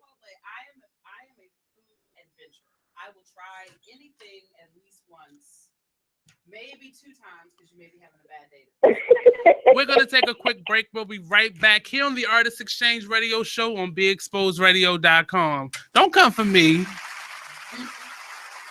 Hi, I'm LeVar Burton, and I'm proud to be a book person. How do I choose a book? Sometimes it's the cover, sometimes it's the title. I guess I'm pretty visual. If a book's really impressing me and the writing is really good, I will peek and see what the last paragraph is, because the endings of books should rock you. I am a book person, and if you're a book person too, read to a child and spark a lifetime of ambition. Join me at bookpeopleunite.org, because reading is fundamental. A public service announcement brought to you by Reading is Fundamental, Library of Congress, and the Ad Council. Green light. Hey girl, school zone. I'm getting hungry. Car changing lanes. You want to meet me for pizza? Stop sign. Intersection clear. Yeah, street. Pizza sounds good. Ballin Street? Girlin Street! It's hard to concentrate on two things at once, like texting and driving. Stop the text, stop the wrecks. How will you stop texting and driving? Tell us at stoptextstoprex.org. Brought to you by the National Highway Traffic Safety Administration and the Ad Council. You're struggling with your mortgage. You think about it. You don't do anything but think about it. What are we going to do if we lose the house? Where are we going to go? At work. I can't let anybody find out. I'm so embarrassed. At dinner. How can I tell the kids? It's going to wreck their lives. And at 3 o'clock in the morning. I don't know what to do. I don't know how to get through this. What's going to happen to us? It's time to stop thinking. It's time to start dialing. Call 1-888-995-HOPE for a free government program that offers expert one-on-one advice about your mortgage options. I'm all alone. No, you're not. We've helped over 1 million homeowners, and we want to help you. And now there are more ways to help. Call 1-888-995-HOPE or visit makinghomeaffordable.gov. Brought to you by the U.S. Treasury, HUD, and the Ad Council. Check out this flashback of the Artist Exchange radio show on BeExposedRadio.com. So, you know how you round people who really can sing? And they always like, oh, I don't know if it's this time. That's what these, well, at least these two over here are giving me right now. It's not the time, you know. It should be 78.5 degrees in here. 0.25. So they're going to share a little bit, just a little taste to get you interested, to get you tingling this morning. Come on in here. Share a little of that Banji soul with us. Stand behind her. Okay. Well, y'all singing y'all mic. Yeah, y'all can sing. Okay, so this is called What I Thought. It's also on the album. Don't hold back. Okay. Y'all ready? You ready, B? Okay. I see the lies pouring out your face. No, you can't hide. I see them clear as day. I'm growing tired of playing these games. You say I'm tripping. Well, get up on this plane now, 'cause I'm pulling out with you or not. Are you going crazy or too damn lazy? We ain't skipping through no daisies. This wasn't my fantasy. This ain't what I thought. And this ain't what I want. I told y'all wasn't ready. The Artist Exchange Radio Show every Friday, 7 p.m. to 9 p.m. Every Saturday, 12 p.m. to 2 p.m. Real artists, real talk, real live on BeExposedRadio.com. You are listening to BeExposedRadio.com. Back to the Artist Exchange Radio Show here live on BeExposedRadio.com. I have a small group of really interesting individuals that I know. Me and Riga, we talk a lot, mainly because Riga's in New Orleans, and I don't get to go there as often as I would like. Shout out to Miss Pam. And Carl. Carl is our go out person. He's always the designated driver. And he took us to this place called, you got to go to the place called Tasties. It's an all night 24-hour, like it's like a curry out, but they have donuts. It's a whole case of donuts, and they're fresh donuts, and they're good donuts. I didn't even care about a po' boy. I don't care, because this is a sandwich with stuff on it. But it was the fact that I could go to a place and get fresh, good donuts, and they're not 7-Eleven. What? They're better than Lexington Market donuts. They're awesome. So we are here today on the Artist Exchange Radio Show. Well, tonight here on the Artist Exchange Radio Show on BeExposedRadio.com. I was trying to get into some of the hot topics that we had today, but Riga called in with her zany self. Yes. One being the education system. They are laying off 100. They have started to lay off 171 full-time employees. That doesn't just mean teachers. It could be administrators, some staff members, but 171 people over the course of the summer. Because I'm glad they made it to the summer before they did it, but they already started the process of laying off people. But what I don't understand is you want to reform the jail system. You want to redo this MTA system, but you will have 50 children in the classroom. I don't get that. You're closing down schools. You're firing teachers. It's already 30 people. Right. How can in fact, my best friend, God, I love it. Very good friend came over the other day and she said that she has 31 kindergartners. Yes. By herself. Yep.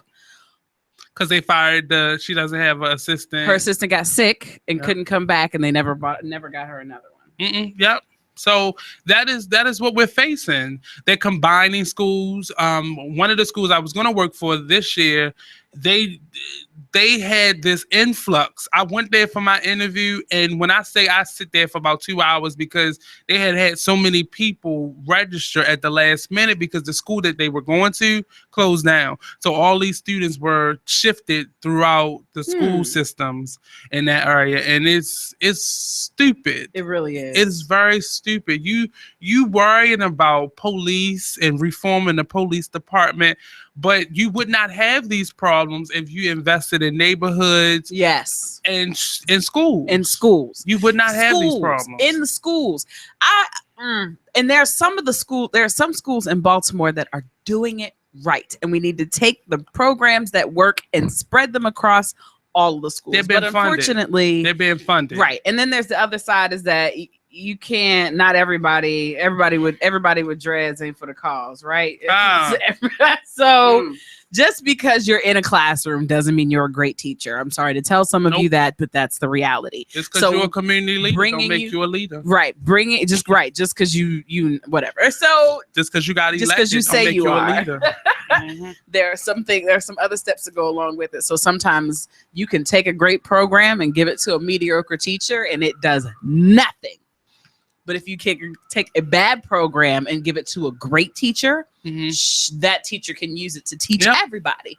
So, but it works as a system. I have to say, in elementary school and middle school, I had some awesome teachers because they worked together. It was a strategy, a plan in place. Yes. But now it's about, I got to save my job, my tenure. I got to say, and it's not about the students. We're fighting over tenure, but you're not going to have a job to hold on to tenure if the damn schools keep closing. Is not a single section in which you work where you want your employees worried about paying their bills instead of doing their job.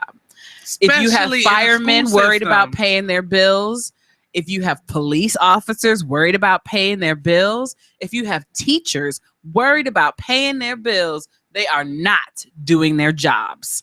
And I mean, that's a problem in every job setting, but specifically in those areas that are in control of our right now and our tomorrow. Yes. A Popeye employee, not really worried about you because, I mean, your job is valuable because I do like Popeyes, but the fact that my 4 little nieces, their teacher is worrying about keeping her job, like her attitude towards them definitely is going to be ishy. Right. If she got an attitude. Especially if the student isn't doing their work. Because you are now, you and your attitude is now directly affecting my bottom line. Yep. And I can only be so patient. Then at some point now I'm a person. I'm no longer a teacher. I need you to do this daggum work. And if you don't do this work, you ain't gonna be in my daggum class no more. So there's no child left behind. So in any public service, you don't want cops worried about paying their bills. That's how they end up taking bribes. and selling dope out of lockers. You don't want firemen worried about paying their bills. That's when they start rummaging through a burned out house and stealing credit card numbers and shit. Like you have to really.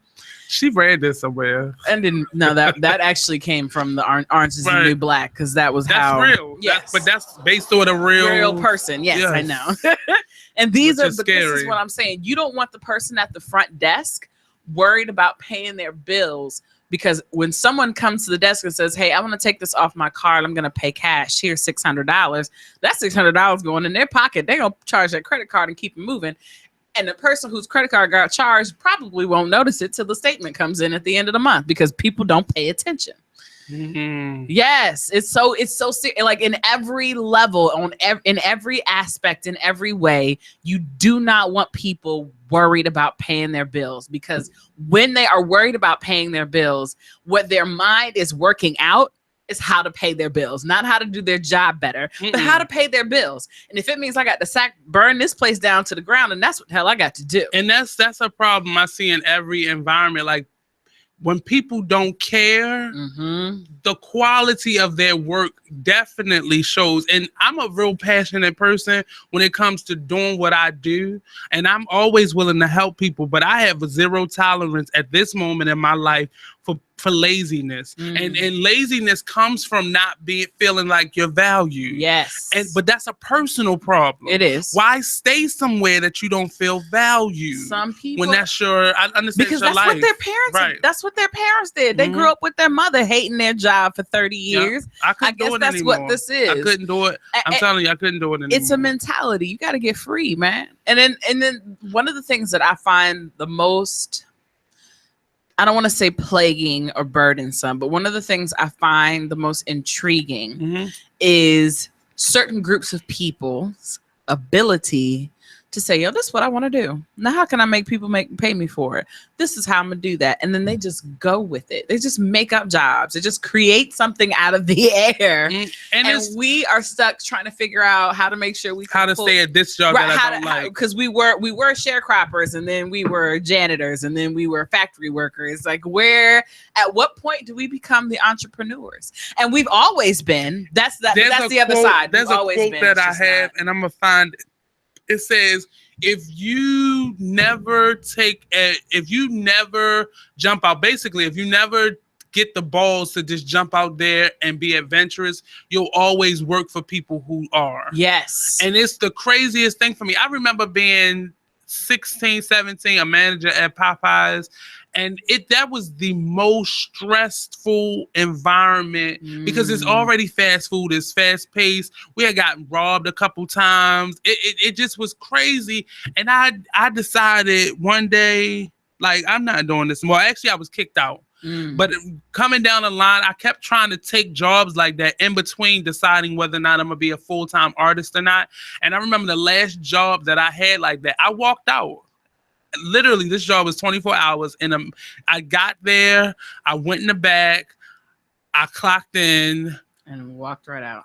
I turned back around, clocked back. I came out, like, okay, I'm just going to do this, get my mind together. Just 8 hours. And I said, no. And I turned around and I remember walking home like, what the hell did I do? And then in the same breath talking to Riga, like, I'm good. And it's not even a lack of concern or care, but I just couldn't do it anymore. Yeah. I cannot be unhappy. I watched my mother go through a stroke working for a job that she absolutely hated. And it was a career, but she hated it. Right. She had gotten her arm broken. She has a metal brace in her arm, her lower arm, because of this job. Like, the stress.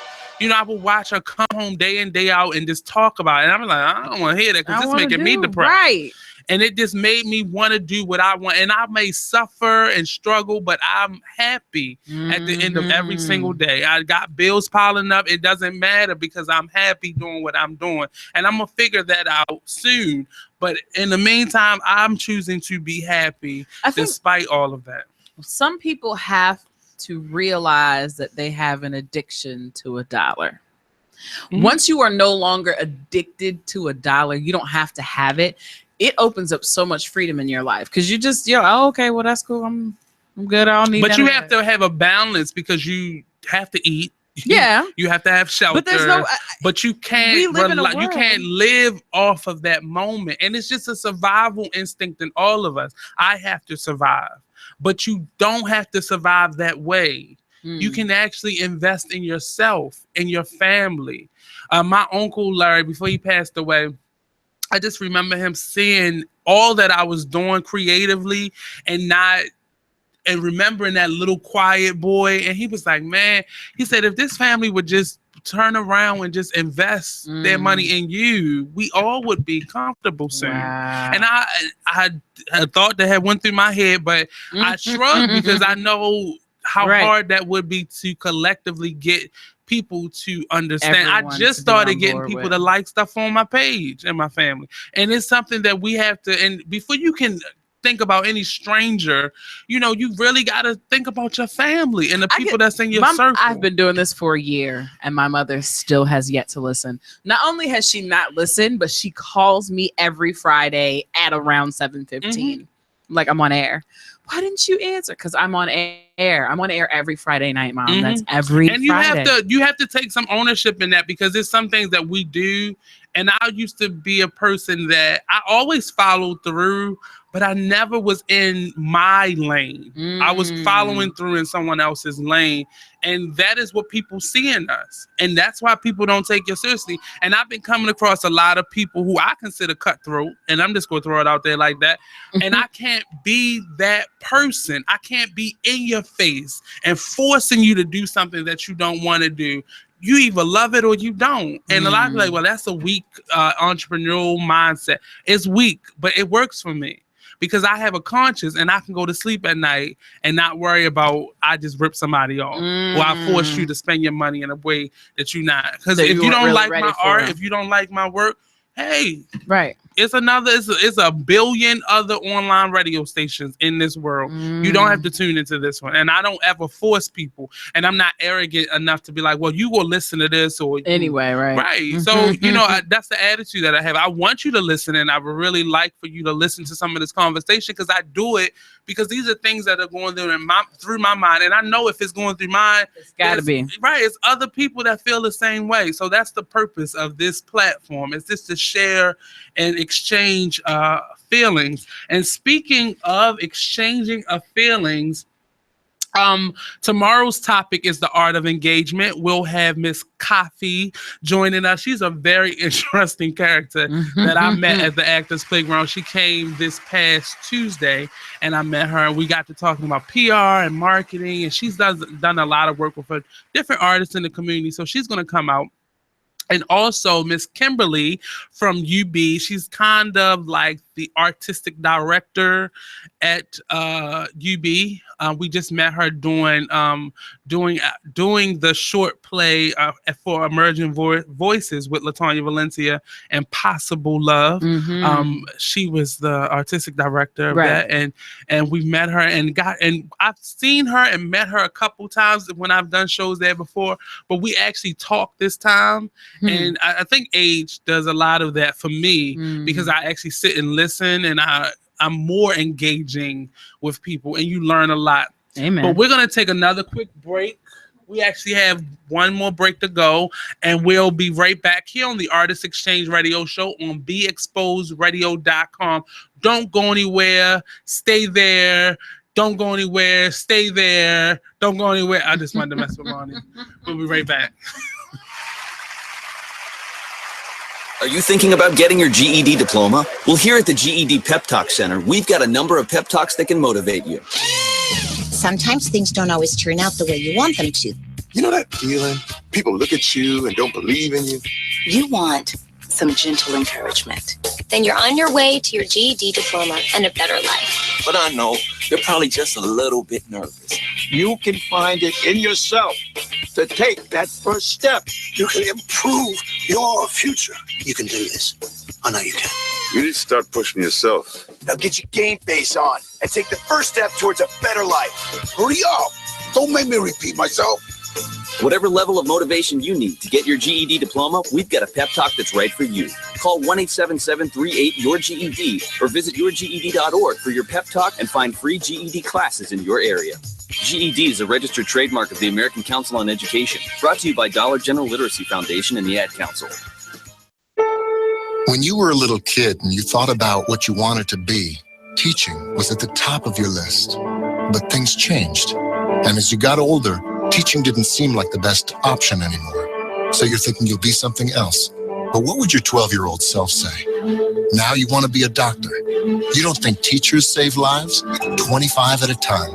An actress? Try playing a different role every time the bell rings. How about a scientist? Ever heard of physics? Chemistry? Who do you think teaches that? Teachers today are breaking down obstacles, finding innovative ways to instill old lessons, and taking learning far beyond the four walls of the classroom. It's time to recognize that great things are happening in teaching and put it back on your list. Don't try to convince yourself otherwise. You had it right the first time. Find out how you can make more at teach.org. Make more. Teach. Brought to you by Teach and the Ad Council.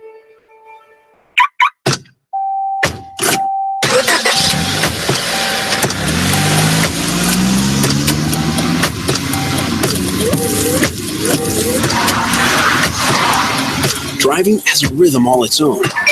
Don't wreck it with a text. Before you get behind the wheel, silence your phone. Or better yet, designate a texter.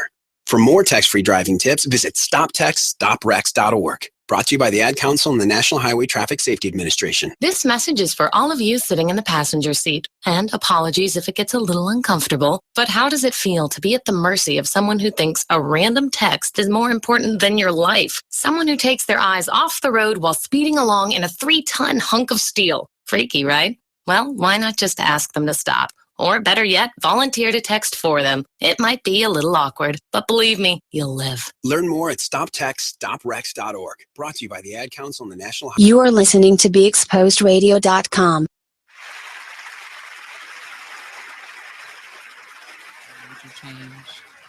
Nothing changes actually.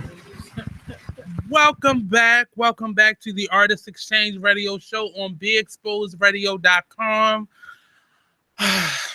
Right. So I got through most of the stuff that I wanted to talk about, but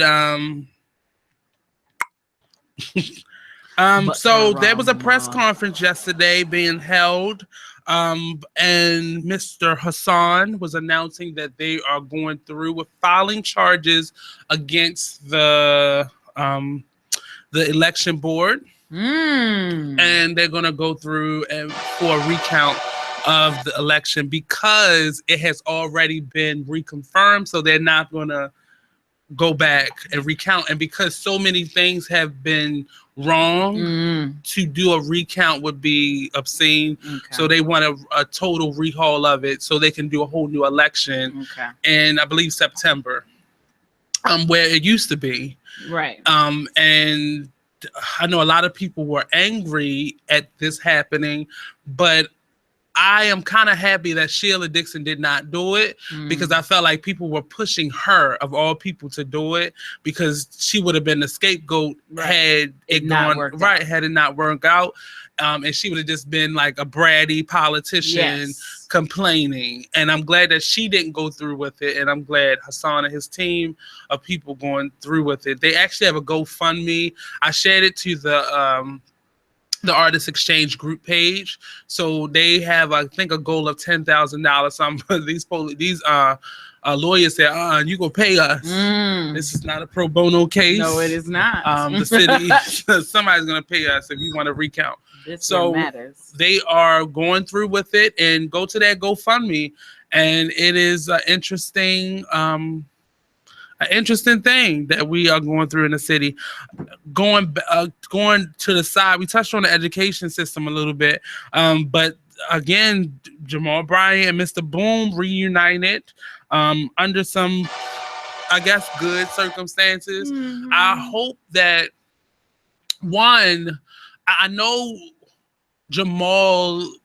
Pastor Jamal Bryant is getting some needed discussion, and a lot of people were saying, well, Jamal Bryant needed this. Nobody needs to be talked to like that. I'm sorry. No. I don't care what you've done. Nobody needs to be talked to in that manner. And I hope that Mr. Boom is apologetic for the way he came across, not necessarily what he said, but how you said it. And you claim to be, and then all these pictures people were posting of him of giving books away. That doesn't take away, because what happens when that child makes him mad? Is he gonna go off the same way? That's when I'm looking at leadership.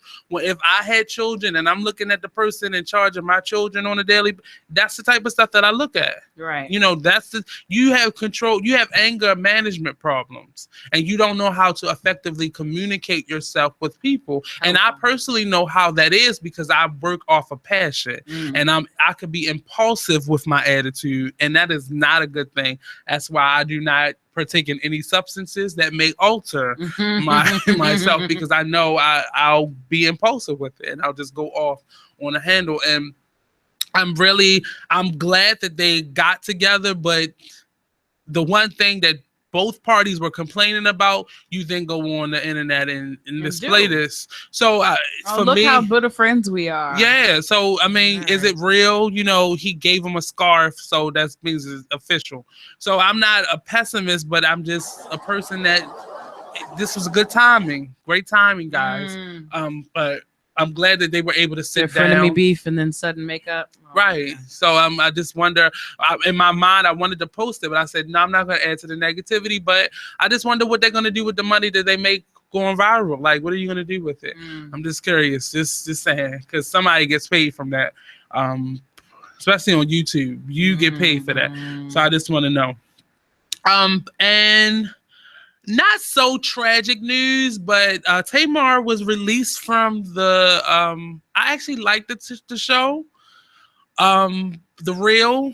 It's kind of a youthful spin on The View, in my opinion. And it was said, not so much because she was fired, but it was more so the reasoning that the organization gave, that CBS gave, and it was more so she wasn't marketable. And I'm sure it was other things, like she had just had some really bad surgery. Yeah, right. She was beefing with someone on the show, right? Well, it's plenty of stories that are coming out, but CBS had released something, and it was more so they just making it seem like it was just a difference in opinion with her and her management, which is her husband, and not really having the ability to be marketable. And I'm looking at the women on the poll, and out of all of them, I mean, her and Tamar, of course, and the other young lady who's done a lot of like TV shows for Style and such, but she's a Braxton. I mean, they're doing very well with their show, right? And they've taken off a year and come back and got just as many followers. Right. So, I mean, I don't know. It's crazy when people. I don't like for administrators or higher ups to tell me what I should be looking at. Here's, for me, or what's one popular. of the issue, because I don't watch the show, so I'm getting ready to ask a question that's probably going to sound stupid. Is Tamar a black woman? Yeah. Okay. So one of the things, You whenever know Tamar I Braxton, hear, Tony Braxton's sister. oh, okay, I've seen pictures of her on the internet. Said, Okay. Is this a black woman? So here's my thing about black women and marketability. Black women are required to be a very specific kind of individual, right, in order for that quote unquote marketability to be tagged to them. There were for years people telling How to Get Away with Murder. What's her name? You said it and I just jumped out of my head just that quick. Maids. Y'all know who I'm talking about. Start with a V? Viola Davis. Viola, that's the one. Yeah. For years, people told her she was not marketable. She's not marketable. No one wants to see you.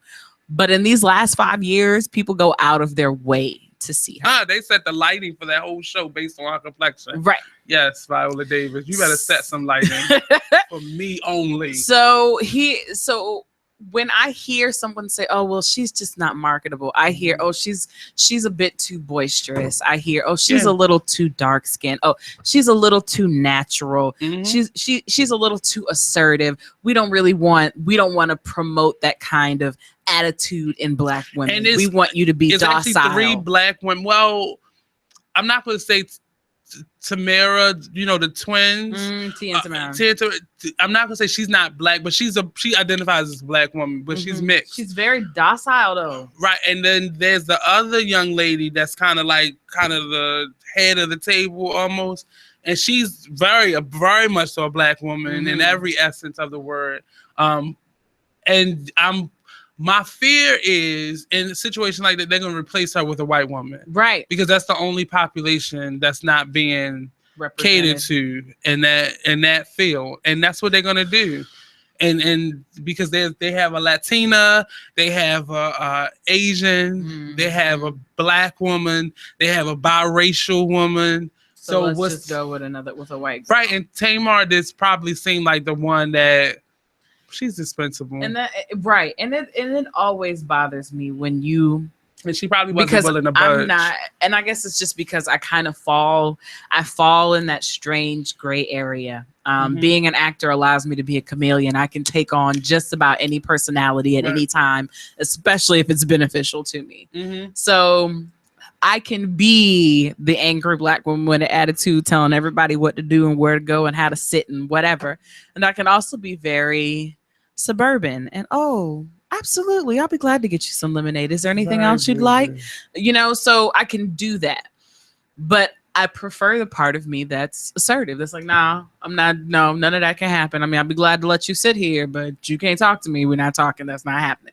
So whatever the scenario may be. But I am always on edge. There's certain phrasing that you will hear in the media, you will read in the news, whatever, certain phrasing that circles the life of Black women that just my ears are automatically peaked to. So when you said, "Oh, she wasn't marketable," well, what? Yeah. No. I mean, you can sell anything. She's all over Facebook right now. Right. And that's the only thing. I'm sure she's on Twitter and I'm sure she's trending Steve Harvey everywhere. is actually, supposedly, he's picked her up. So this is the end of this show. I just had to throw out one more thing. I didn't get to go to this story, but my childhood favorite TV show, Painting with Mr. Bob Ross, is coming to Netflix. When I say this was my childhood, if you know me, you know I love creating stuff. And I would sit there for like the 2 hours that show was on. It felt like 2 hours. It's really like an hour. Yeah. And watch this man paint scenery. Now, trust and believe, I don't like painting that stuff, but I taught myself to paint based on him and his fro. And it's not the show that we watched, but there was a show that came on after his show had went off like a year or two before he died. He died of lymphoma cancer. Oh, that's so sad. he created and it was like, I think they said 25 or 30 episodes. That show is going to be on TV because his other show still comes on regular TV, but Netflix is going to pick up that last 25 episodes. So shout out to Bob Ross. Yeah, every time I think about Bob Ross, I can't help but think of the episode of the Boondocks where Riley was tagging the houses, and then he's like, "Well, what does that say? Riley was her." I don't think you got your point across. It's like that's one of my it's being favorite marketed episodes. as the most relaxing TV show in history because you will either go to sleep or you will learn how to paint. That's it's it. the only two options. Yep. But I took on the painting instead of going to sleep. Sometimes I went to sleep. So we're gonna come back tomorrow. Tomorrow on BeExposedRadio.com, the Artist Exchange. We'll have Miss Coffee. And Alma's gonna get the correct pronunciation of her word. I'll actually be at a show tomorrow. We're having 2 shows tomorrow. I don't know how my ankles and my knees are gonna withstand that. I'm telling you, and it better not be hot in there. Somebody better have a burger in between. But at the Arena Players, Luther, when I say impeccable, you missed out. All the shows from now on for the next 2 weekends are sold out. And they may extend it. I don't know. They added on a date tomorrow, so I don't know what's going to happen. But I won't be here tomorrow, unfortunately, but I'm going to call in and do some talking because I just love the two guests that we have. Miss Kimberly and Miss Coffee will be joining us tomorrow. The topic is the art of engagement. How do we best fit in with each other? Why should we be more engaging as artists, as individuals, as entrepreneurs, as community leaders? And we see a big example of that with Mr. Boom and Jamal Bryant. Effective communication, engaging. We have to get out there. So see you guys later. We'll be right back tomorrow, 12 p.m. to 2 p.m. here live on the Artist Exchange Radio Show on BeExposedRadio.com. See you later. Check us out on YouTube. You can see my flashy jean jacket as much as you want to. I love this jacket until it's just a strand. That's when I'm going to get rid of it. All right, peace out.